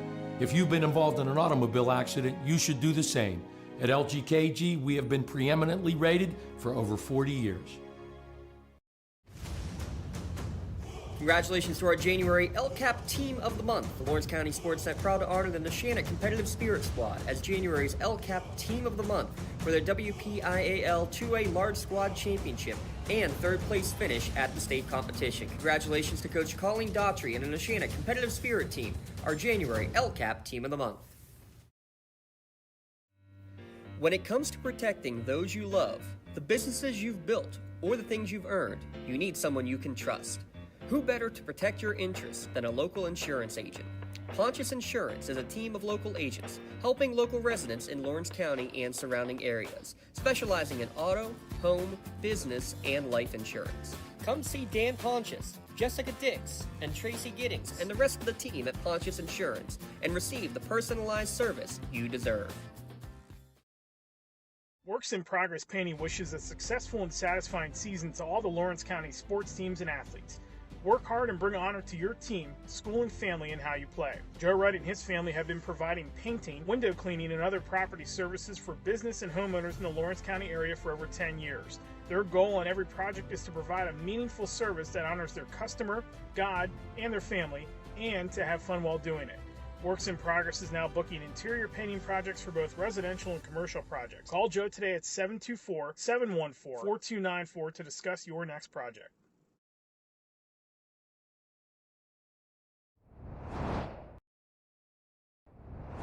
When the high school season heats up, make sure you have the best gear to support your school. Head to the Red Zone on Wilmington Road in Neshannock for all your county sporting apparel needs. From sporting goods to custom apparel to embroidery and more, the Red Zone has it all. Quality gear for all 8 schools in the County of Champions. Stop by and enter the Red Zone or visit them online at theredzonesports.com. Score big at the Red Zone. Looking for a unique way to expand your business? Advertise on the Lawrence County SportsNet and be seen by thousands of viewers in the area and around the country on over 100 broadcasts each year. Visit lcsportsnet.com and click Advertise with LCSN. Right now, someone very special needs your help. This is Jack Lynn, CEO of City Rescue Mission. No one is beyond God's love and care. One person's life can affect another. Though you may never meet this person, you can make a difference in his or her life. Hurting men and women in our community desperately need food, shelter, and physical and spiritual care. Some are struggling with abuse and addiction. They feel alone, unloved, and forgotten. Individual, caring people provide their hope. You can help change the lives of men, women, and children. Visit cityrescuemission.org and help us today. When it comes to shopping for insurance, there are thousands of options out there. MVP Insurance proactively shops and compares your policies to find the best coverage and rate. Josh Mathur and David Verratti want to provide you with the level of personalized service that you know that you are the MVP of their agency. They simplify insurance so you can live stress-free. Visit one of the locations in Xenia Leopold or in New Springfield, Ohio. Call MVP for the win. Proud sponsor of the MVP of the game on the Lawrence County SportsNet. For 20 years, Melee Chiropractic has treated athletes of all ages to help them get safely back to the top of their game. Melee Chiropractic has 3 full-time doctors in their office, and all 3 are former area athletes who have had to battle injuries throughout their careers. They want to help you get safely back on your feet. But more importantly, help stop the injuries before they happen. Prehab before you rehab. Attention all high school student athletes. During your sports season, a $30 visit to the Melee Chiropractic office includes an adjustment and/or all therapy is necessary. From the athletes of tomorrow to the weekend warriors and everything in between. Let Melee Chiropractic keep you in the game. Halftime here at Mohawk High School, 23-20. Neshannock in front of the host Mohawk. This is the LGKG halftime show. Your insurance company is not always on your side, but the law offices of Luxembourg, Garbutt, Kelly, and George are. Visit them online at lgkg.com for your free consultation.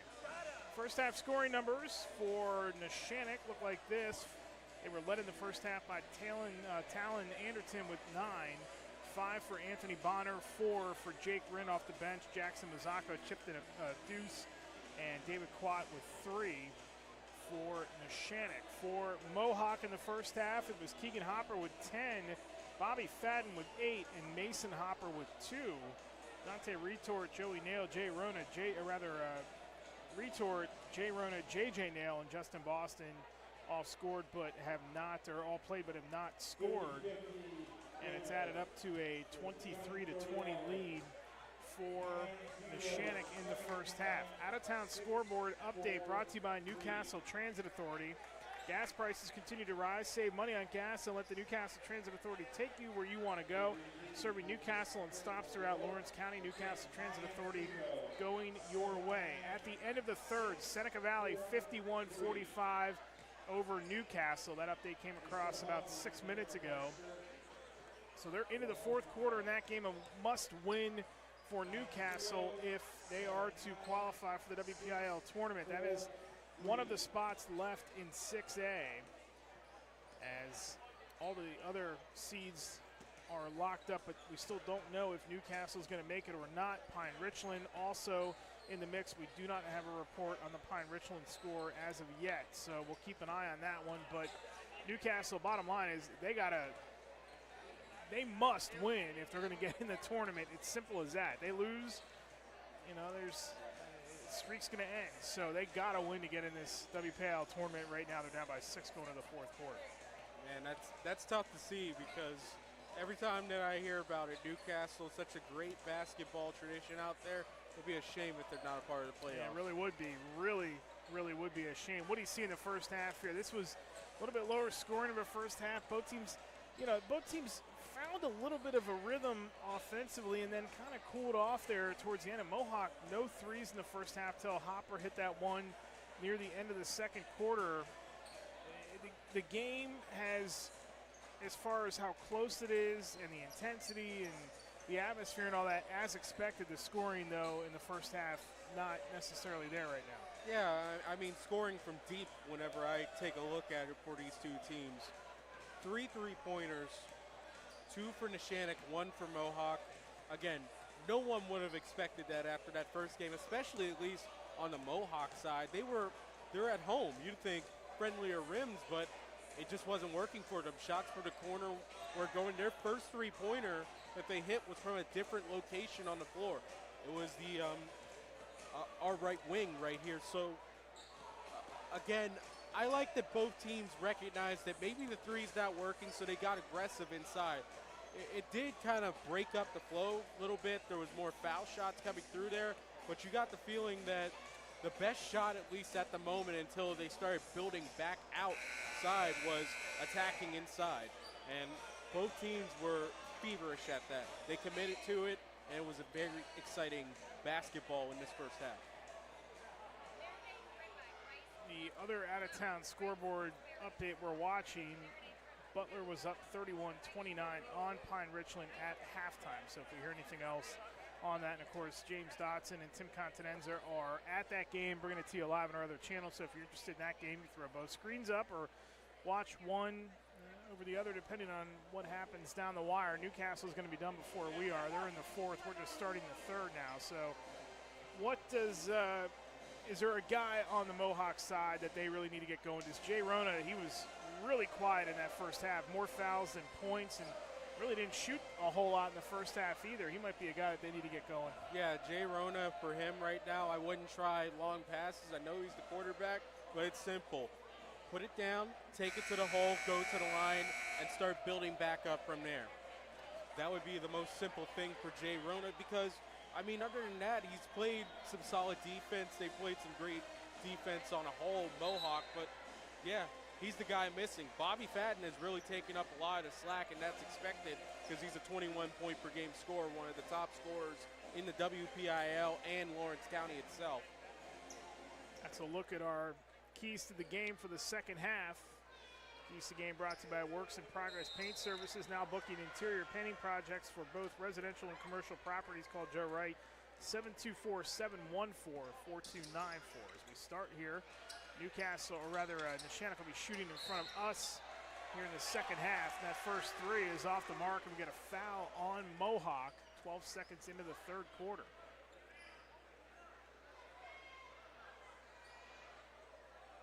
That foul.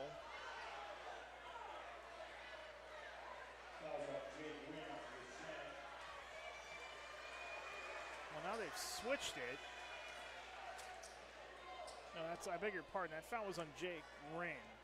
His second four. There was a little bit of confusion there. I think Neshannock thought the foul was on Mohawk for a moment, but that was on Wren, and that's his second. The first on Neshannock in the second half. So Mohawk has it. Mason Hopper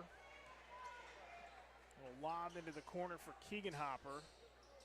Finds J.J. Nail off the window and in. That's how the second half starts for Mohawk. Good start working inside, getting simple baskets. 7:12 to go in the third. That ball knocked out of the hands of Mazzocco. That's going to go back to Mohawk.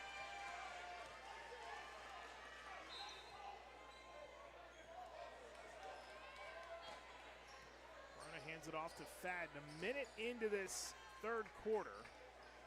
Packed house, 1-point lead for Neshannock. Verona again scoreless in the first half. J.J. Nail. Hopper kicks it back out to Nail. Nail pitches it to Fadden. Fadden between the legs dribble, a lot of dribbling, gets it out to the corner, and Nail drives down the baseline, trying to find somebody in the middle, and he turns it over. And the other way, and a hard foul as Quat goes to the bucket. The second on Mohawk, or the first on Mohawk. That foul is on Mason Hopper, his second. Easy foul right underneath the cup as he was squatting down on the chop trying to get a steal. First attempt is good.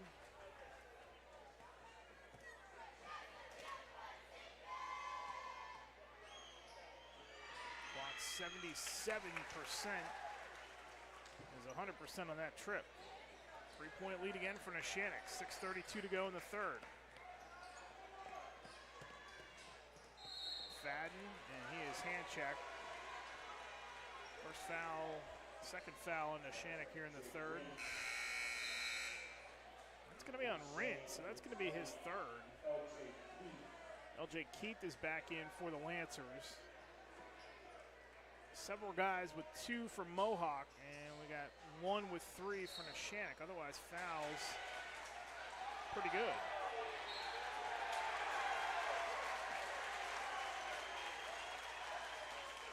And let's see what we got here. We have a foul. We got a technical foul. And it looks like it's going to be assessed on Mohawk. So that'll be on Hopper. He gets the technical. So Quat comes down the other way, and he will shoot the technical.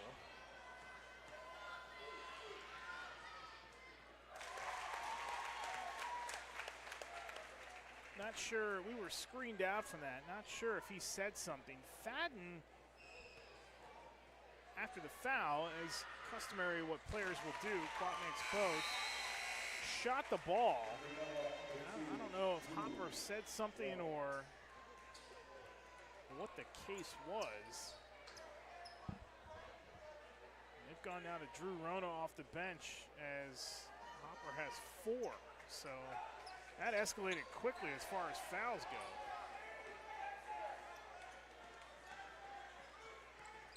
Anderton gets it to Quat, now back to Anderton. Coming up on 6 to go in the third. Inside Jackson Mazzocco, off the glass, no, tipped around, got his own rebound, and we got a jump ball.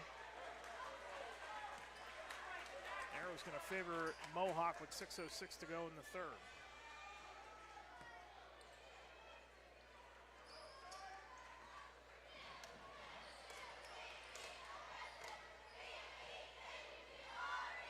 (13-8) in favor of rebounds in the first half for Neshannock.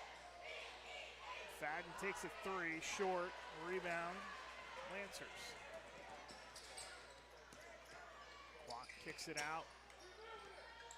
And work it around. Keith, bounce pass inside. Jackson Mazzocco off the window and in. And a timeout called by Mike O'Lear. Mohawk's second, lead balloons to 7. It's a Pontius Insurance timeout. Call agent Dan Pontius, Jessica Dix, or Tracy Giddens to get started today. It's just a 30-second timeout. 6-0 run for the Lancers over the last couple of minutes, and this is the best that their offense has looked in a stretch. Yeah, no shots from deep for them, just working inside for baskets, and you got to like it. especially with that technical on Hopper. And again, we're in a crazy angle, so we couldn't see that. But yeah, that puts 4 fouls on his plate, so he's one more from the gate. And that really switches up a lot because that takes away one of the better scorers for Mohawk. And this is an offense that hasn't gotten off to a good start. Out of town scoreboard update brought to you by Newcastle Transit Authority. Visit newcastletransitauthority.org for more information and route schedules. Remember, senior citizens ride free. 3 minutes to go. Seneca Valley up by 2 on Newcastle, 55-53. Fadden has it out of the timeout for the Warriors. They need a bucket here with 5:30 to go in the quarter. Fadden inside it goes. Keegan Hopper kicks it out. Three-pointer on the way. Jay Rona short. Rebound. Hopper is there. No. Got the miss off the window, and he's fouled. Good stick-to-itiveness by Hopper after his first putback attempt was a little too weak, able to draw the foul for the frenzy. Jackson Mazzocco the foul. Keegan Hopper, the leading scorer for this Mohawk team in the first half. First one no good. Well, you don't like rim outs like that. Whenever it looks like it's on perfect, but it then just dies and then fixes itself out. 72% on the season. 1 for 1, 1 for 2 rather that time. Has 11, back to a 6-point lead.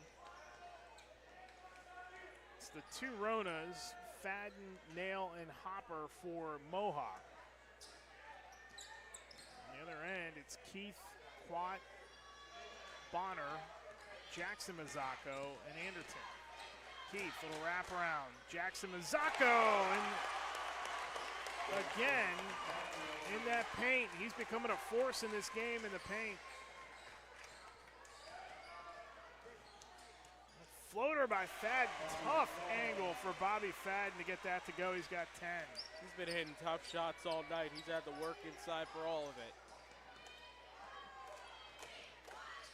Anderton flips it over to Keith, and then Keith will reset here with 4:25 to go. Bonner,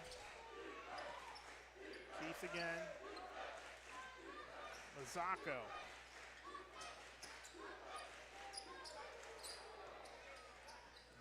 Flips him in the corner to Keith. Drives the baseline on Hopper. Hands it off Mazzocco. There he is again.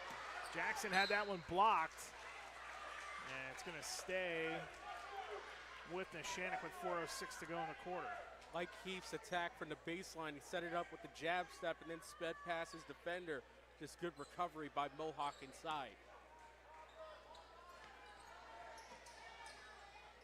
Quat off the inbound. Halfway through the third quarter. It's a 6-point lead for Neshannock. Packed house, it's pretty quiet right now as the home team is down with 3:50 to go. Good ball movement by Neshannock as Hopper is called for the foul. Keegan Hopper. No, do they get Jackson Mazzocco? Yes, they did.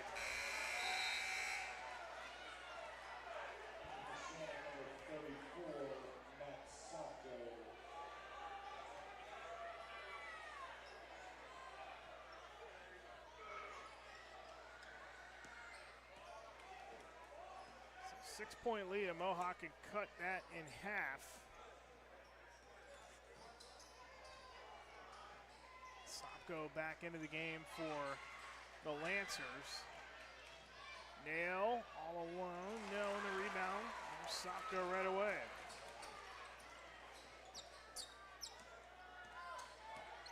Keith drives off the window. No, and there's contact drawn on J.J. Nail.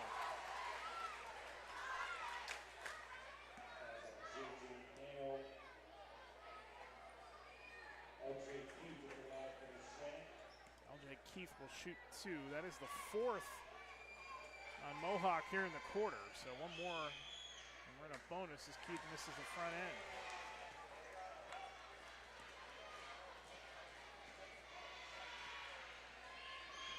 Second one is good.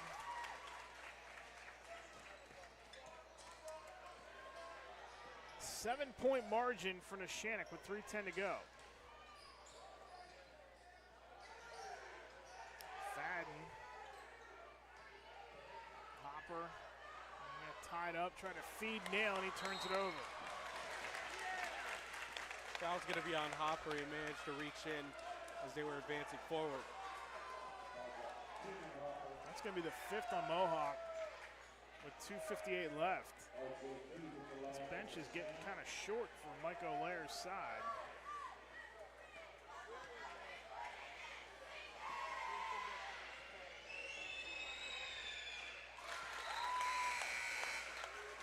First one's good. Dante retort back for Mohawk. In and out, and retort the rebound.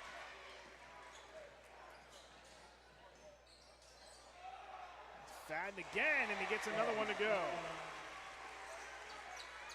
12 for Bobby Fadden, keeping his team alive here, down by 6.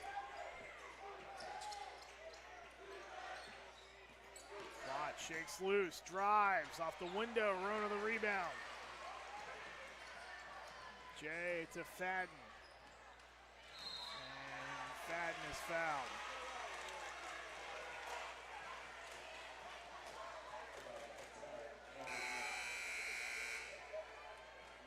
Fouls on Talon Anderton. The second. Gina Mazzocco returns.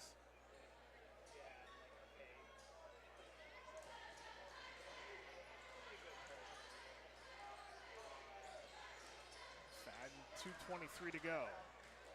Spins, Fadden, off balance again. And another tough one falls. Mohawk cuts the lead down to 4. Man, his body control just on that with defenders draped all over him. Just been a masterclass tonight for Bobby Fadden. Nice cut by Bonner, but he hands it back to Mazzocco. And now Keith with 2 minutes to go in the third.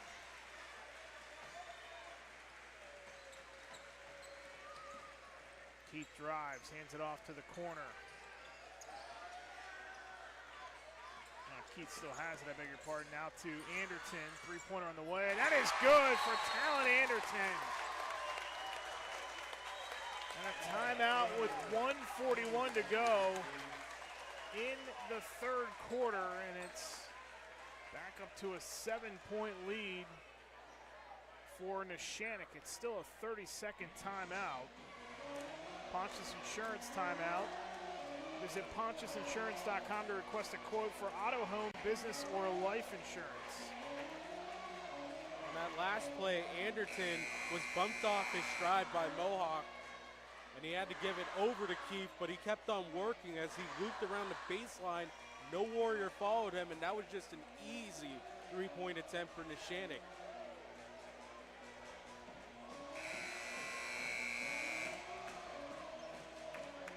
Could you believe that's only the 4th three-pointer between these two teams after that game, that first game? I can't believe it. I know you can't. You're shaking your head. I'm shaking my head too. And this hasn't been the scoring punch that we thought it would be.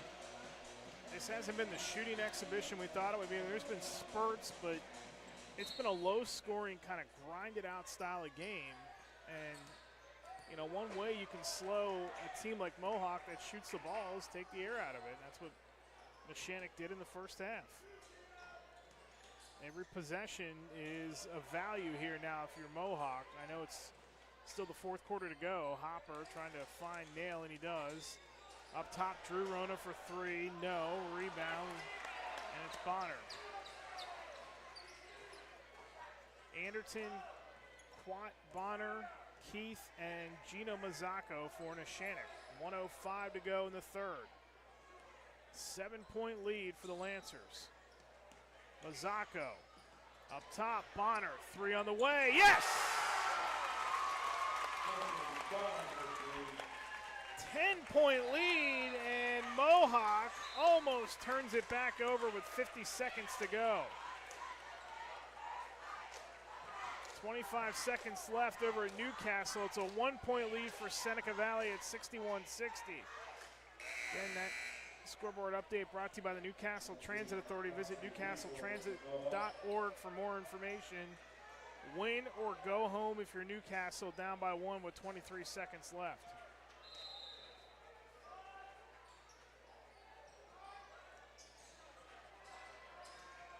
.46 seconds to go here in the third, and Mohawks down by 10. Retort, little bumping and grinding there with Mazzocco, and then we're going to get a hand check foul on Gino.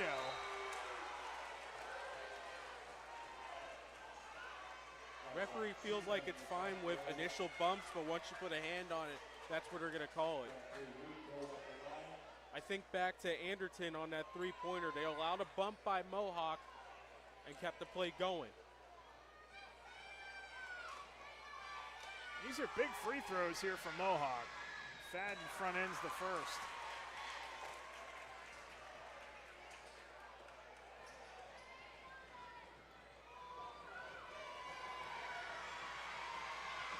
Second one. Tapped out of there. It stays on the Mohawk side. 33 seconds left.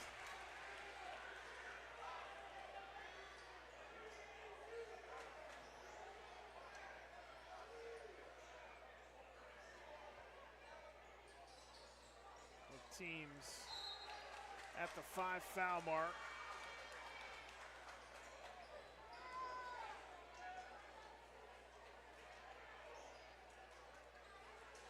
.8 to go. Ronan to inbound it. Up top to Fadden. Mohawk can hold for the final shot if they want to. Fadden says no. Off balance again. And Bobby Fadden with 8 in the quarter, 16 for the game, and it's an 8-point lead for Neshannock with 15 seconds to go in the quarter.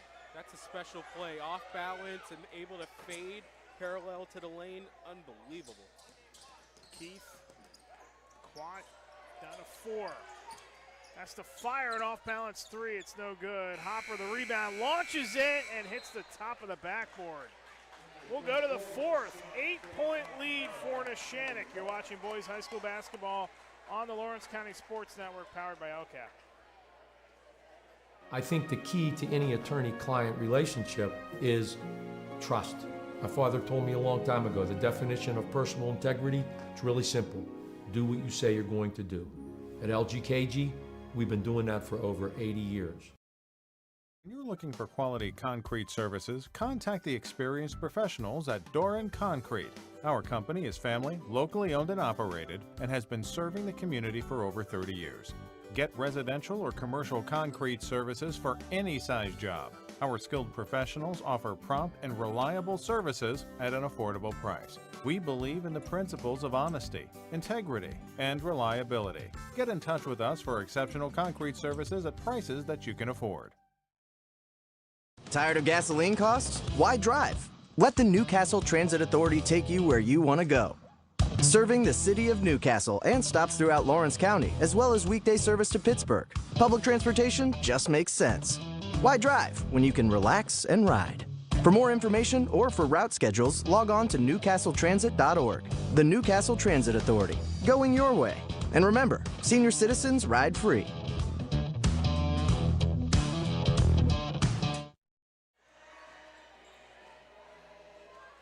Starts here at Mohawk High School. Eric Thomas, Tyler Polk with you as we got a good one here with an 8-point lead for the Lancers as they start the fourth and final quarter with the ball. 12-game winning streak at stake here for Mohawk, trying to finish perfect in the section. Already won it. Both teams will be in the WPIAL tournament beginning next week. As Keith, that is a 3-ball fired by Quat. That is no good, and Rona the rebound. They need that quick start here on offense in this fourth as Mohawk. Rona pull up 3 on the way, rattles around and out. Rebound, Bonner lobs it inside. Gina Mazzocco waits. A lot of contact, no call. And the rebound by Nail. And they called that one earlier, the exact same play. Mason Hopper is back in, hands it off to Keegan Hopper. Keegan off the window, no. Nail got hit by Quat as he went for the rebound. We got a whistle. And it looks like it's going to stay, and it will with Mohawk.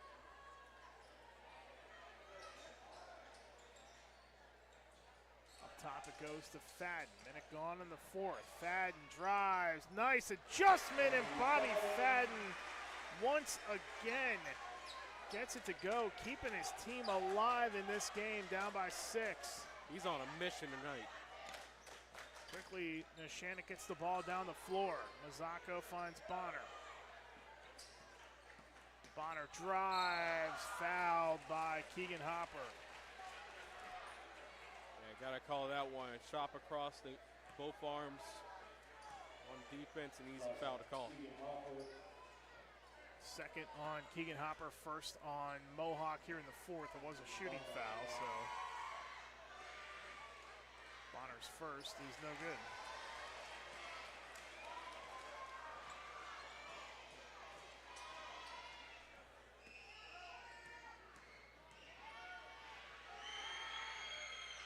Bonner 0 for 2 that trip, and the rebound nail.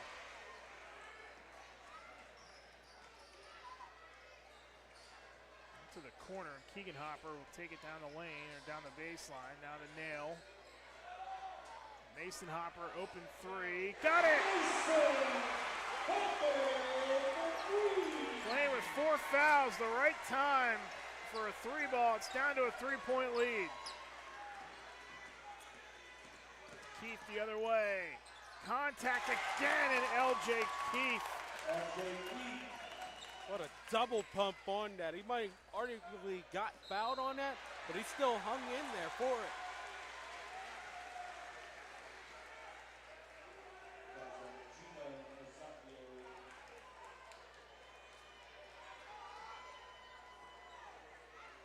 Fouls on Gina Mazzocco, his second. First on Neshannock in the fourth. We played just over 2 minutes. One coming down the wire is, looks like Mazzocco is going to pick up his second in a row.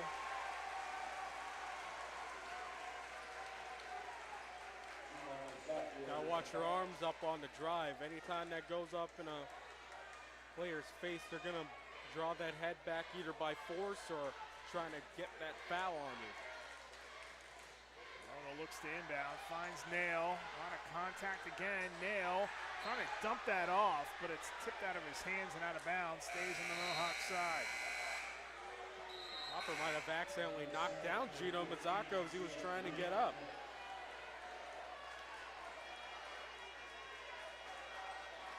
Mazzocco takes the seat. Yeah, to calm down for that one because he was a house on fire. Catch and shoot off the inbound for Fadden, and he drains it. He is something else, and he's got his team again down by 3.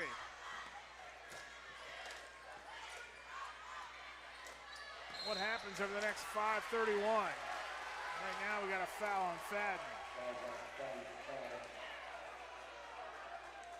Second on Fadden. Team foul number 2, both with 2 fouls apiece in the fourth. Seneca Valley has defeated Newcastle 67-62. So Newcastle will not be in the WPIAL tournament. Snaps a streak of, I believe, 13 years in a row that they have qualified. Pull-up jumper by Rin is no good. Hopper the rebound. The other way to tie it. That was Fadden, no, but Mohawk gets the rebound. That was Hopper who had a chance, and then Neshannock comes away with it. Mason Hopper, he just hit that off the side of the backboard.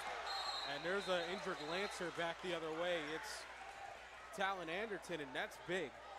Got a timeout called by John Corey and Neshannock with 4:51 to go.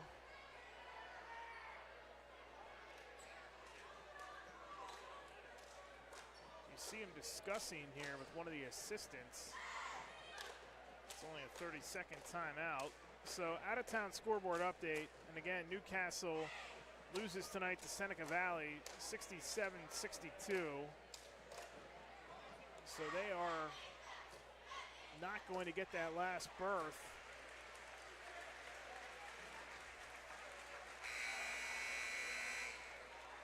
Still don't know the Pine Richland final. That was the other team that Newcastle was jockeying with for the final 6A spot. That 6A bracket as Anderton comes over right by us, and he is going to step off the floor for a minute. Butler defeated Pine Richland tonight 58-50. So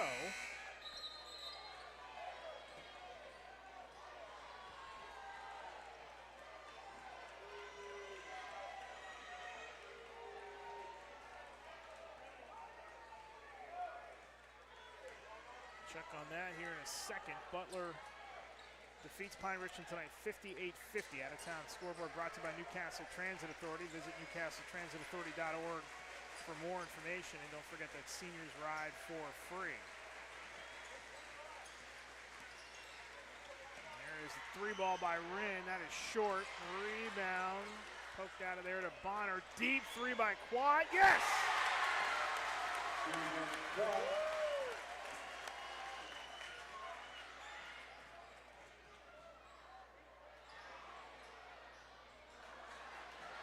Hopper was looking for an answer. Mason Hopper, that shot's off.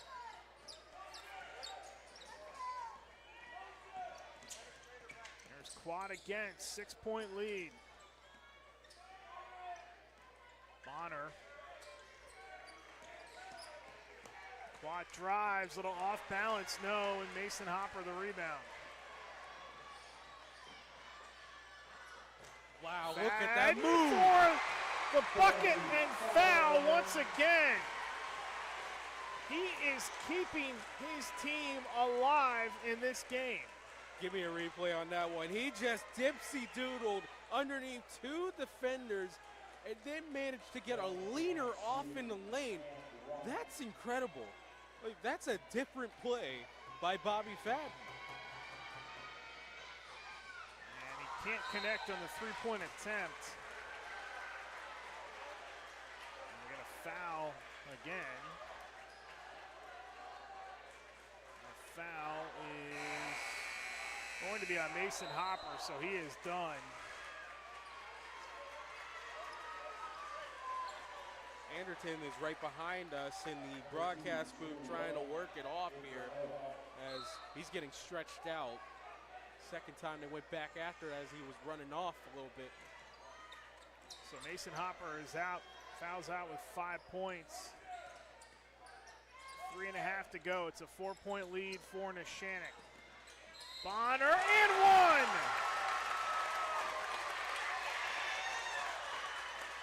They just keep coming up with the buckets. Fadden on one end and whoever for Neshannock on the other end.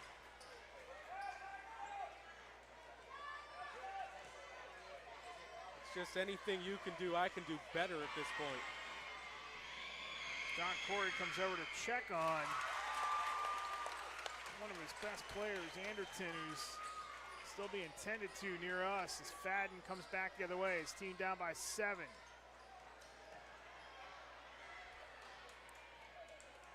There's a little backdoor Jay Rona to Nail, and Nail lays it in.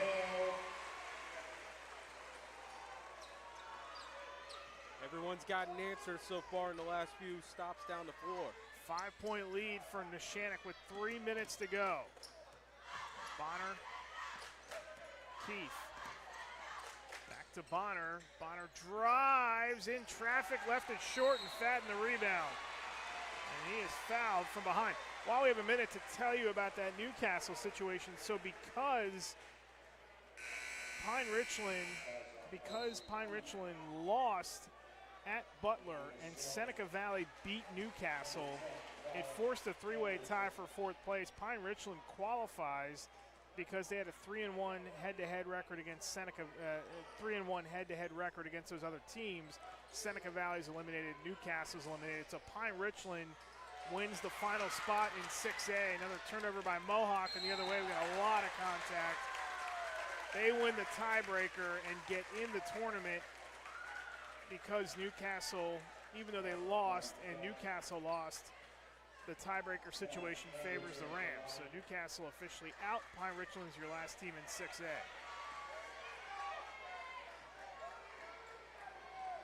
Bonner is at the line. Rather, that is Anderton at the line. So good to see him as they were stretching him out behind us and seemed like he was ready to go. Makes both. Big free throws again to push the lead back to 7. Fadden, and he gets bumped ever so slightly by Quat.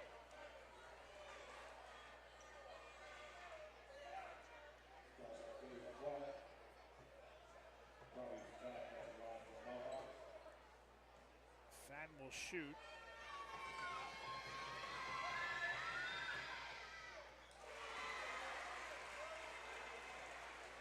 First one is good for Fadden.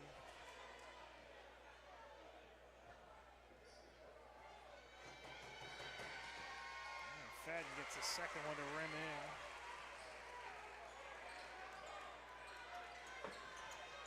And here we go, last 2:26 to go. Quat, deep three, off the mark, rebound Keegan Hopper. Fadden the other way, you want it in his hands if you're Mohawk. Spins out of a double team, and he gets it to fall. This kid has been unreal attacking the basket. I mean, every time he goes down there, it's just magic. Fantastic against Elwood City the other night. Fantastic here tonight, trying to keep his team alive. Anderton three, got it! And a timeout called by John Corey as they push the lead back to 6. Every single time, Neshannock has had an answer in the second half. And it feels like Mohawk wants to get out there and going, but it's a big basket back the other way for Neshannock. They've just been, when it seems that Bobby Fadden just could not do anything more mystifying, Neshannock comes back the other way and just nulls it dead with a three-pointer or a basket of their own. Pontius Insurance timeout. Visit pontiusinsurance.com for more information. As it's a 6-point lead again. Coming up on our post-game show, we'll give out awards, the Maley Chiropractic Play of the Game, and also the MVP Insurance MVP of the game. Talon Anderton with a late charge in that three-pointer. Could keep this thing at bay if you're Neshannock. That was as big as it gets.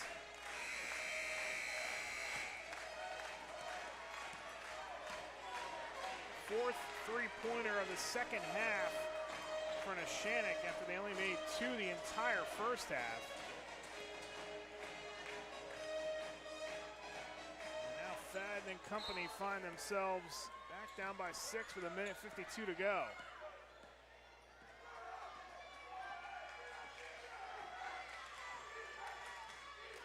Nail, Fadden. Fadden again off balance, and he gets another bucket to fall. It just doesn't matter to him. He's just going to go down there and score every time. Back to 4. Mohawk needs a stop. Under 90 seconds to go. Wraparound. They will not shoot it this time as Anderton has it. Neshannock trying to take some time off the clock. Each team has exceeded 5 fouls. And Nail's going to pick up his 4th with 1:16 to go.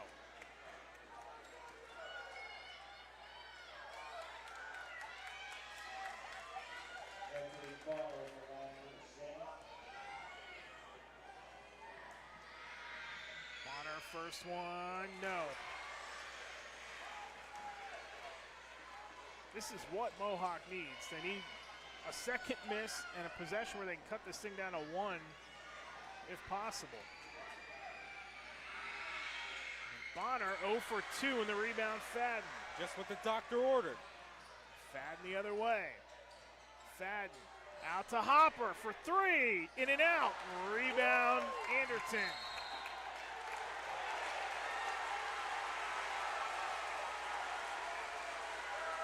was out of bounds and off of Neshannock, so it's going to be Mohawk ball. We got a timeout call. John Corey asking for an explanation.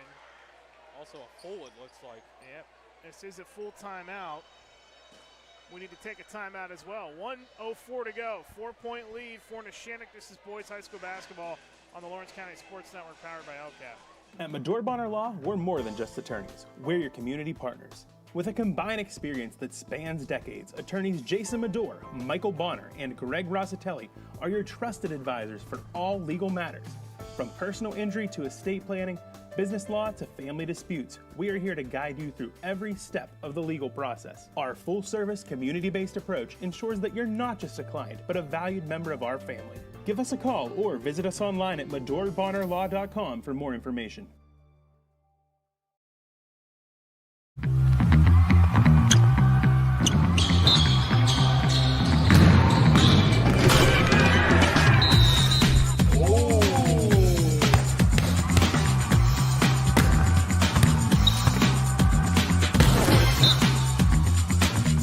That was awesome.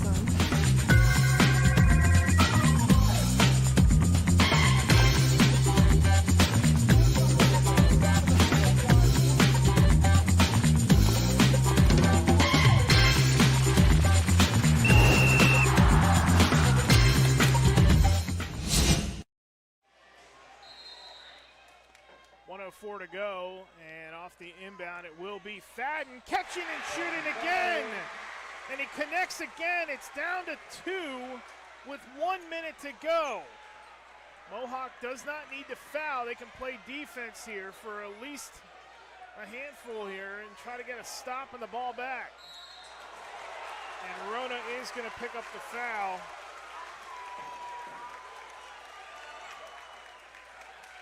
Can't fault him for trying to make the play defensively. You got to stop him at some point, too. Jake Wren at the line with 50 seconds to go, trying to make it a 2-possession game. First one is no good.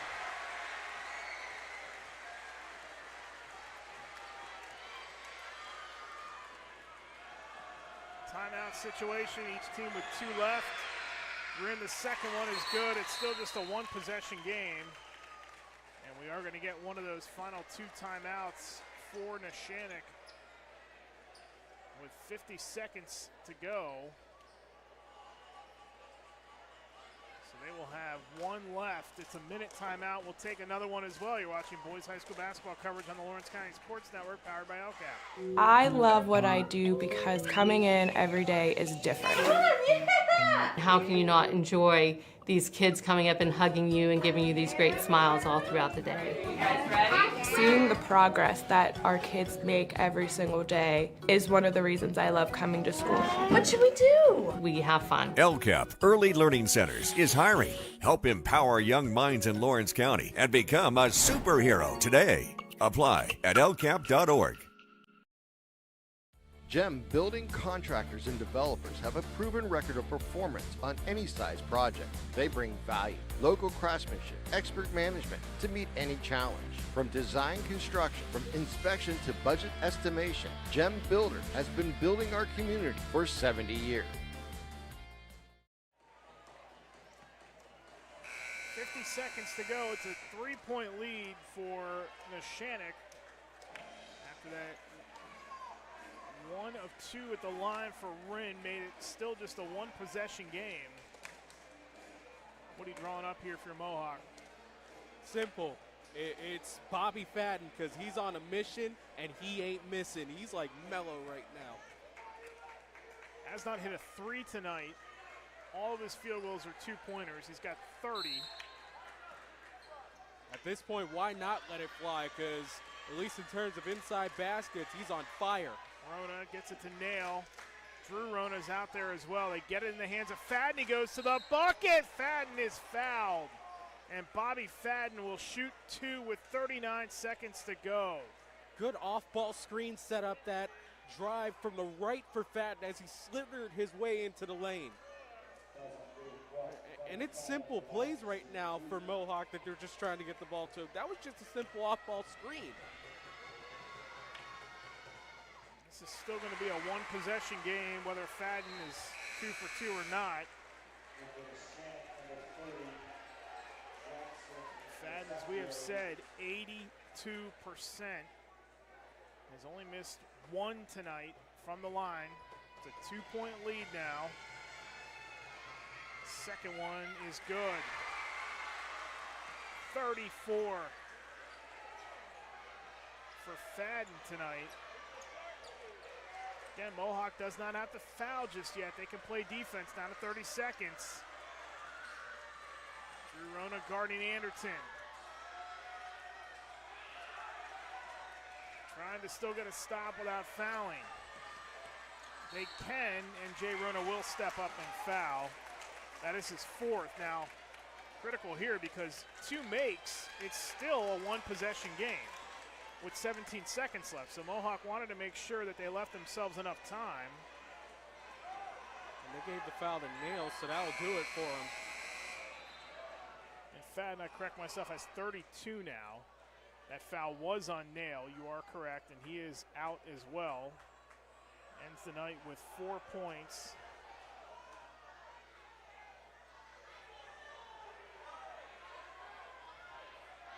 I think he thought the foul was on Jay Rona, as did I, and as did I think most people. But I think Rona himself thought it too. Yeah, he did. He was close. Right, and Nail had gone to the block, and they get this all sorted out. Mike O'Leary is asking for an explanation as well. Yeah, that foul looked like it was on Rona. Yeah, and Rona's honestly, unless I have my foul counter wrong, he's on the hook potentially as well.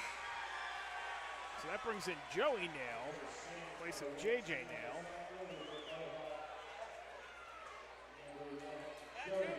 And again, this is only going to keep this at a one-possession game. So those 2 makes by Fadden were huge in that regard, provided if there's a miss, then Neshannock, or rather Mohawk, gets the rebound as Quat makes the first. He is 5 for 5 from the line tonight, including that one. The second one is also good. So Mohawk's going to have 17, now 16 seconds left. Fadden going to go to the bucket, will lay it up and in. With 11 seconds to go to cut it back to 1. And a timeout called. Could have held for 1 and try to tie it. Go for 2. Now they'll have to get a stop. And then hope they can get one more chance, one more crack at it. How soon do you have to foul with 11 seconds left? That's the question. Pretty much almost immediately. It's in the bonus, so you might as well try to get as much time as possible. If whoever's the man with the ball at this point, make sure you bear hug him and make sure that official calls that. That's all you have to do in this situation. And I'm trying to look at what would be a good person to go after on Neshannock, and we got to see the floor situation, but it's off. Quat is not the guy that you want fouled in this situation, and Anderton would be number 2 to not foul in this situation as well. So anyone but those 2, that's what Mohawk has to go to. You have to make sure that ball gets in anyone but those 2's hands. 11.1 to go. It's a 1-point lead for Neshannock. This has been as good as you can expect. A packed house here tonight at Mohawk High School. It's pretty simple what's on the line here. A 12-game win streak for Mohawk. They've already wrapped up the section title. They are trying to stay perfect. Neshannock wants bragging rights and to beat their county rival, and they do foul with 9 seconds to go, and it's Quat who will go to the line for 2 more. I mean, that was just about perfect. I think you wanted Drew to stay up on his feet because he fell initially, but he got up so quick that he was able to at least get 2.1 off the clock. This still 2 makes. Again, keeps it at a one-possession game. I was about to say this, but Mohawk has been pretty much stone cold from deep all game. So you want to keep it at a potential 3. You'd be fine with at least one make in this situation. Watt, second one, good. Fadden inbounds, Rona's gonna get it back to him, 7 to go. Fadden, driving off bounds, got it with 3.9 to go! Did they say no? They waved the bucket off with 3.9 to go, and instead Fadden's gonna have to shoot 2.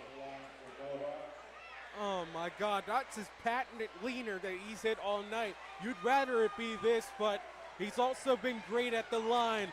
Man, what a time to get a perfect trip for him. He's been like that all night. That was on Anderton, his 3rd. Fadden makes the 1st. But it's a smart play by Anderton. You know that with Fadden, he's been able to hit whatever shot he wants tonight. So you rather make him earn it at the line above anything else. Gamesmanship by John Corries. He's going to call his last. Rather, he still has, or did Mike O'Lear call the timeout? I believe Mike O'Lear. Nope, it was Neshannock who called the final timeout. It is a full timeout. Fadden will have one more at the line.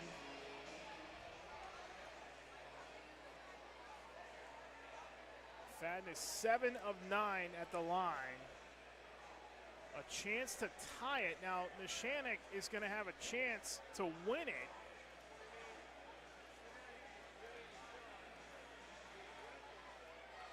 Even if he makes the second one.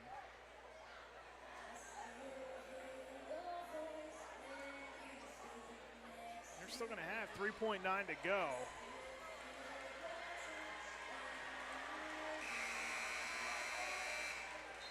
We are in one corner of the gym, so the angle that Fadden drove was tough for us to see where the contact was before the shot, but they waved that field goal off, and then Fadden goes right back to the line to practice his form with 3.9 left. You got to make sure if you're Mohawk, you're on the blocks for a potential tip-in. Still plenty of time for that. It is Retort and Hopper that are down low.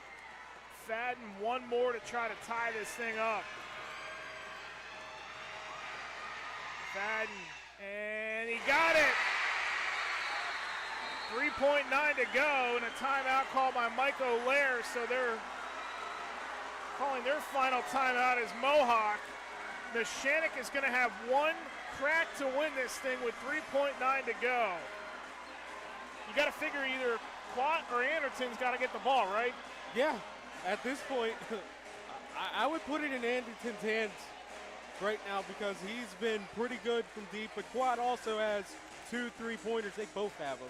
So, he seems like the more steady of the 3, but if you want the foul, you probably want Quad to have the ball in his hand. They're not going to foul.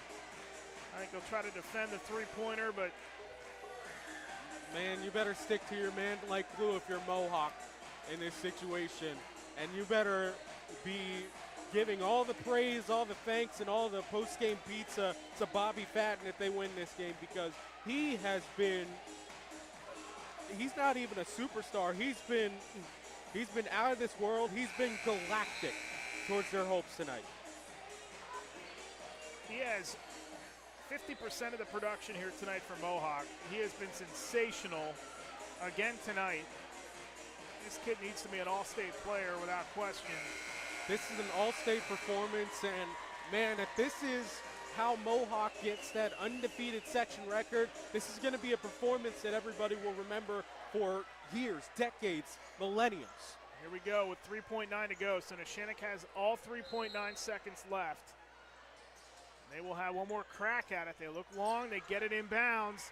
Here comes Anderton across half court, fires at the buzzer, off the backboard, and we're going to go to overtime. And why not? County rivals, section rivals. An elite performance from Bobby Fadden tonight.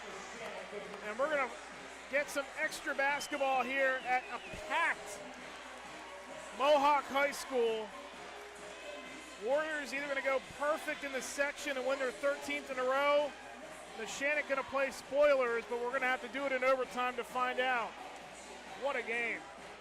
Oh, what a game. Eric, I think it's official. We're going to sleep in April now. We're not sleeping the entire rest of February, all of March throughout states. This has just been an unreal week of basketball in the WPIAL. 4 more minutes on the clock. Why not? Yeah, this is how we get to the playoffs. Nothing's really on the line other than playoff seeding, and they have just said that we don't care. We're going to give you a little bit of an appetizer before we get started with the first course, and that's the district playoffs. Mohawk tonight has made 2 threes. Neshannock in the second half has 4, and they have 6 for the game. Real quick, partner, I want to give a shout out to my mentor here today, Dr. Karen Hall, in the building, the athletic director for Oakland Catholic. They're undefeated section champs, and maybe Mohawk's hoping that's an omen. Here we go to start overtime. It's Anderton with it for Neshannock. Anderton, Quat, Gino Mazzacco, Bonner, and Rinn for the Lancers. Anderton and Quat have been the 2 guys in the second half that have done a lot of the damage. And there goes Anderton to the bucket, and he lays it in. And we're going to foul the other way. It's going to be on Rinn. Or rather, that is going to be on Bonner, I beg your pardon. Why not put Fadden back on the line, huh? Why not? 36 points. First one, no good. I think he'd rather have it now than a little bit earlier before, no doubt.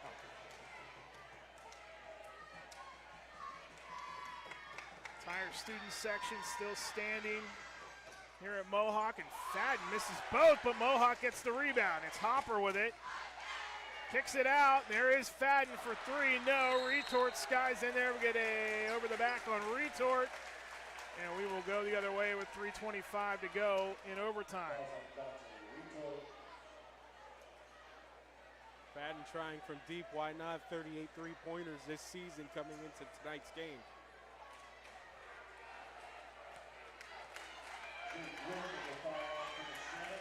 So the other way, it's going to be Rinn who will shoot for Neshannock. First one good.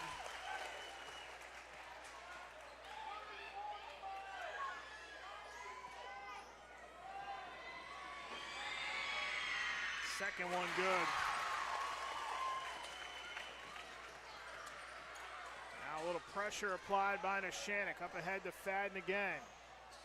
Fadden, little lob inside for Retort, and he turns it over. Maybe the first mistake of the night from him, or at least the first in a very long time. Out of control on that skyhook pass. 4-point lead. Anderton reverse layup, no, and Retort the rebound. Fadden the other way, right around Rinn. No, he was short on that one again, and Bonner collects the board. And we're going to get an out of bounds on Neshannock, so it goes back to Mohawk with 2:50 to go.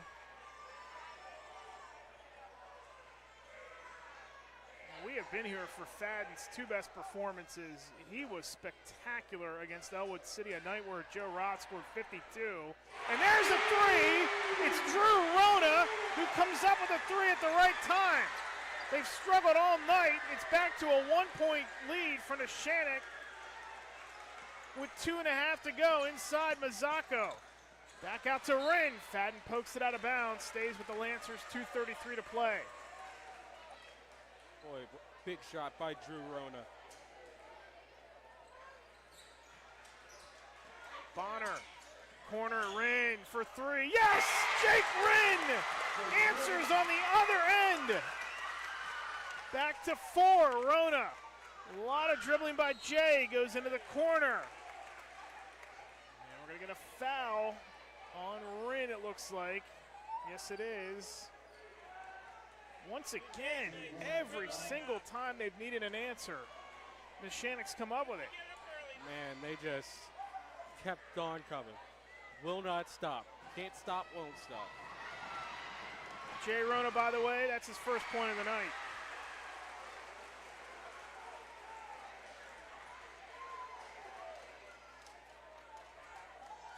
So he needed about 36 minutes to get on the board. Ooh. Second one from Jay is pure. 63-61 to Neshannock. 2:15 to go in overtime. Anderton with it. Drew Rona's played some spectacular defense tonight, too, off the bench. Steps out to guard Mazzocco, 2 minutes to go. Bonner, retort, and Quad are locked up. There goes Wren. He just had the three a minute ago. Hopper stepping in there with good defense. Out to Anderton, 1:49 to go. Rona guarding him. That's Drew Rona. He goes by Drew. There's contact and a foul on Drew Rona.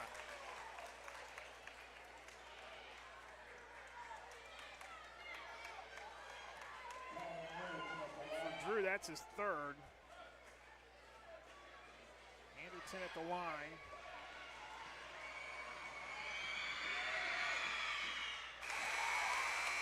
Big free throws here. He calmly makes the first. It's a 3-point lead.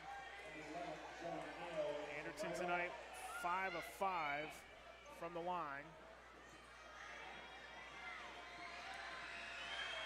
Second one by Anderton. Important two-possession game now for Neshannock.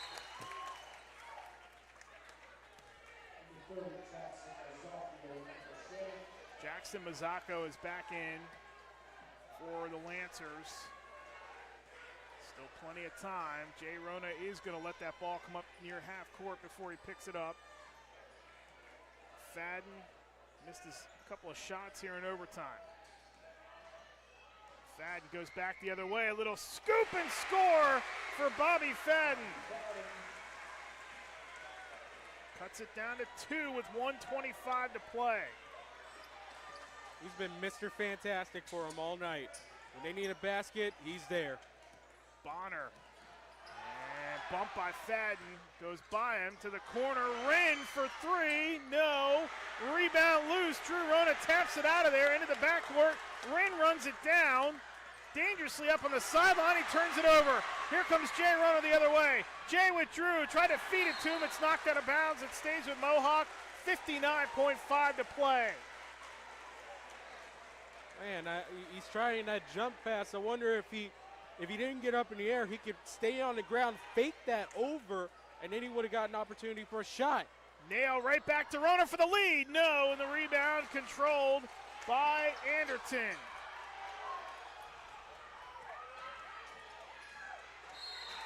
And Hopper is going to pick up the foul. That's his third.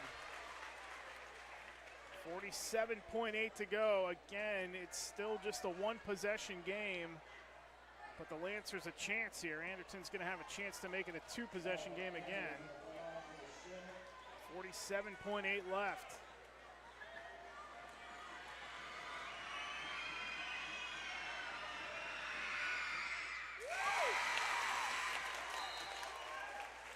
This kid has been exactly what Neshannock has needed at the line.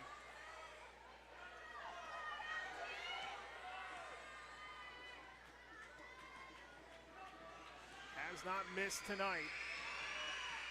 Second one good as well. Two-possession game again.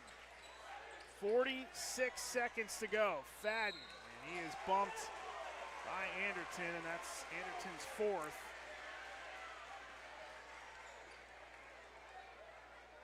You want to know something? I think that's actually a good foul by Anderton. You don't want Fadden with a head of steam right now and trying to pick up that foul about 2 feet from the basket and getting them one. Sound like a broken record, but Fadden can make this a one-possession game, and he has. But it's the best broken record in Mohawk right now. Going to have to get a stop. Still plenty of time. We're right back in the same situation we were at the end of regulation as Fadden hits both. 67-65. 40 seconds to go. Anderton finds Bonner. They had Quat wide open. Underneath Rinn, they turn it over as Retort comes up with it. Mohawk and Tyre take the lead. Fadden fouled. Ran right into Quat. And he gets another chance. Yep, Quat trying to hold his ground, and Fadden for 2 more. I'm running out of space in my second half book.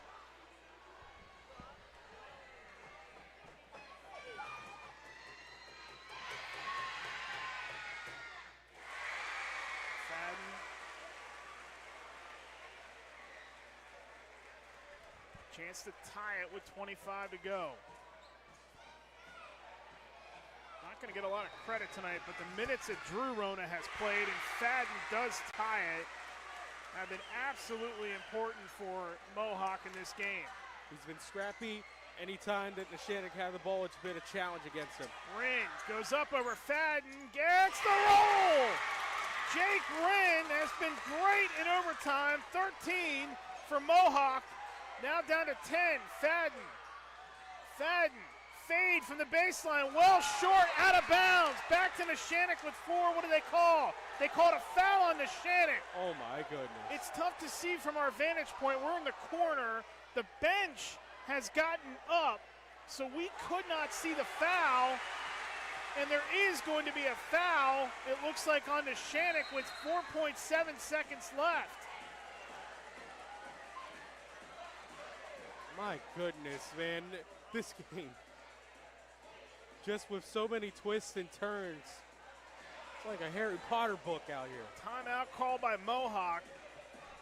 Their only timeout in overtime.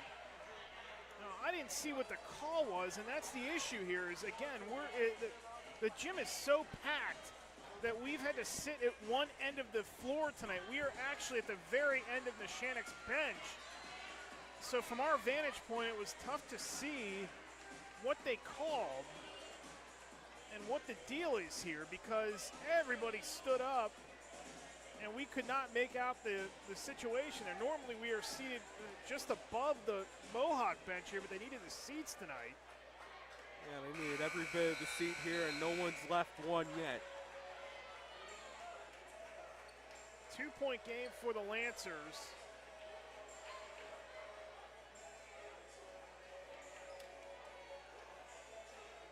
Some of these calls tonight, too, you know, you're seeing reactions from the players. You think it's one way, and then all of a sudden, just like we saw a couple minutes ago with the fouls with Rona and Nail, and there's been a few moments like that tonight where the players have reacted one way, thinking that the foul was a given, and that's not been the case. What is the case is that we are going to have one more chance here for Mohawk to win it. Jay Rona will inbound it, so it was out of bounds off Neshannock.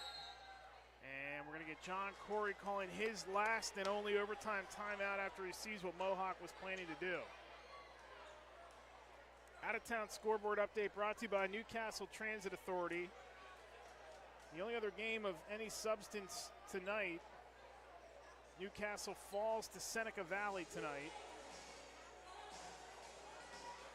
That was in 6A, and a shame that the season is over for Newcastle tonight. They lose to Seneca Valley 67-62.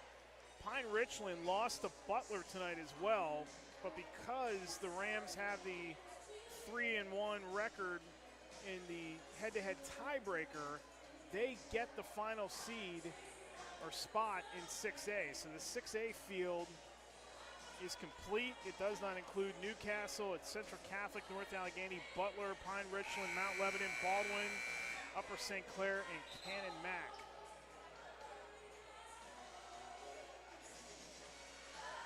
I think that Butler team is going to have a lot to say about what happens. Mount Lebanon's played really good ball, too. They lost to Peters Township a couple weeks ago, or a couple games ago, but they played really well this year. Butler's offense, to me, they can shoot and score with anybody. I got to check it out in person. It's too far up north for me. Drew Rona inbounds. Fadden gets it. Fadden turns in traffic. A lot of contact. No call. Time expires. The shot is not good. And Neshannock comes into Mohawk in front of the crowd. And they upset Mohawk tonight, 69-62. 69-67, I beg your pardon. They snapped the 12-game winning streak of the Warriors and stunned them here tonight. As we will head to the WPIAL tournament, the Lancers 17-3 overall. They finished 10-2 in the section. Mohawk, again, the 12-game winning streak snapped. They fall to 15-7 overall, 11-1. They finish in the section, still the Section 1 champs. That was already wrapped up. What a game tonight. What a rally by Mohawk to force overtime, and what a finish in overtime tonight by Neshannock. We'll take a timeout. We'll add up your final numbers. We'll give out some awards. We hope to have John Corey, the head coach of Neshannock, as well. Lancers win it tonight in a classic 69-67. This is boys high school basketball coverage on the Lawrence County Sports Network, powered by LCAP. For 20 years, Melee Chiropractic has treated athletes of all ages to help them get safely back to the top of their game. Melee Chiropractic has 3 full-time doctors in their office, and all 3 are former area athletes who have had to battle injuries throughout their careers. They want to help you get safely back on your feet. But more importantly, help stop the injuries before they happen. Prehab before you rehab. Attention all high school student athletes. During your sports season, a $30 visit to the Melee Chiropractic office includes an adjustment and/or all therapy is necessary. From the athletes of tomorrow to the weekend warriors and everything in between. Let Melee Chiropractic keep you in the game. Lawrence County SportsNet is proud to honor Casey Wilson of Laurel Wrestling as the January LGKG Red Zone Male Athlete of the Month for his pair of tournament wins and a 25-3 record on the mat this year. LC SportsNet is also proud to honor Aaron Capalbo of Mohawk and Leah Crayrup of Wilmington as our January LGKG Red Zone Female Co-Athletes of the Month. Both Aaron and Leah eclipsed the 1,000 career point plateau last month. Congratulations, best of luck to Laurel's Casey Wilson, Mohawk's Aaron Capalbo, and Wilmington's Leah Crayrup, the LGKG Athlete of the Month, presented by the Red Zone. Contractors, the Department of Healthy Homes needs you. From small to large residential projects, you can help families live safer and healthier with the quality work you do. It's rewarding in more ways than one. Call LCAP's Department of Healthy Homes today. Just like going to the doctor, our homes need a checkup too. If your home is not properly weatherized, you could be at risk for symptoms that cause unhealthy ailments and higher utility bills. The Weatherization Assistance Program is the key to reducing utility costs and increasing comfort in your home. Services include an in-home energy audit to inspect your furnace and hot water tank, check for air sealing around windows and doors, and ensure adequate insulation and ventilation. Learn more at lcap.org or call the Department of Healthy Homes to get your checkup today. Postgame show here at Mohawk High School. A thriller tonight, won by the Lancers 69-67. We got our postgame awards to give out here in a moment. Let's recap the scoring here in this one, brought to you by Creative Edge, where design and construction come together with experience from concept to creation. They combine their extensive construction experience with creative design to make your project a reality. Fully licensed and insured architecture and construction management services. Call 724-652-1372 for more information. Before we get to that, John Corey is kind enough to join us here on our post-game show. My goodness, what in the world do you say about that? Yeah, that was a great one, huh? That's what this is all about right here. Talked about it before the game, you know, all the time in the summer and, you know, off-season stuff and, you know, all the great time spent in the gym with these guys, you know, this entire season. It's great to get this one here. I'd ask if you have gray hair after that. Yeah. However, Yeah, much like me, we're follically challenged. Yeah, follically challenged upstairs, and my beard went straight white. It didn't pass it gray. You know, you said in the pregame run-up to stop Fadden and Rona. Rona was very quiet tonight. Fadden, 42. Yeah. I mean, they were living on his back the whole second half. Yeah, but I got to ask you, though, before you – Yep. Every single time he did something, you guys had an answer on the other end. We did. Yeah, proud of our guys. You know, we tried some different defenses. We tried to extend it a little bit into that 1-2-2. You know, obviously he's a hard guard. He's a great player. He goes to the rim so strong. But we just tried to give him some different looks to try and slow him down a little bit. And obviously with him scoring 42, we were unsuccessful in that.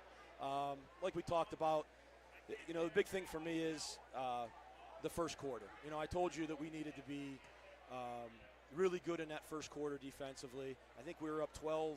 Yes. Yep. You know, so to have a start like that, I knew we were in a good position. And then, you know, they make some awesome plays down the stretch. They're so well coached. You know, Coach Allaire, they're always in the right spots. They run good stuff. But like you said, you know, every time that they made a play, we found a way to match it at the other end. I want to ask you about two guys. First off, David Quat was great when you need him to at the free throw line, but the guy who I thought, and he was fantastic in overtime, Anderton finishes with 23, and Jake Rinn hit that three in overtime. Yep. And that is that designed for him? I mean, I know you don't want to give anything away, but is that kind of like one of those no, yes type things? No, or what Jake, was that? So, you know, throughout this entire season, Jake Rinn's been, you know, in my opinion, our best player.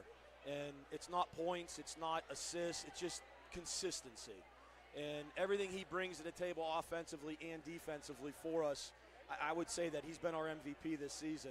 To see him hit a shot like that, it was an awesome feeling. And I will tell you this, that was Jake's first game back. He's been missing from us for the last 2.5 to 3 weeks. He had a shoulder sprain. I think it was his AC joint. And so he hasn't played much basketball at all. And he just got cleared yesterday. And to see him come out and play as well as he did, you know, I just really proud of his efforts. A long way to go. Would you be up for a round 3, though? Yeah.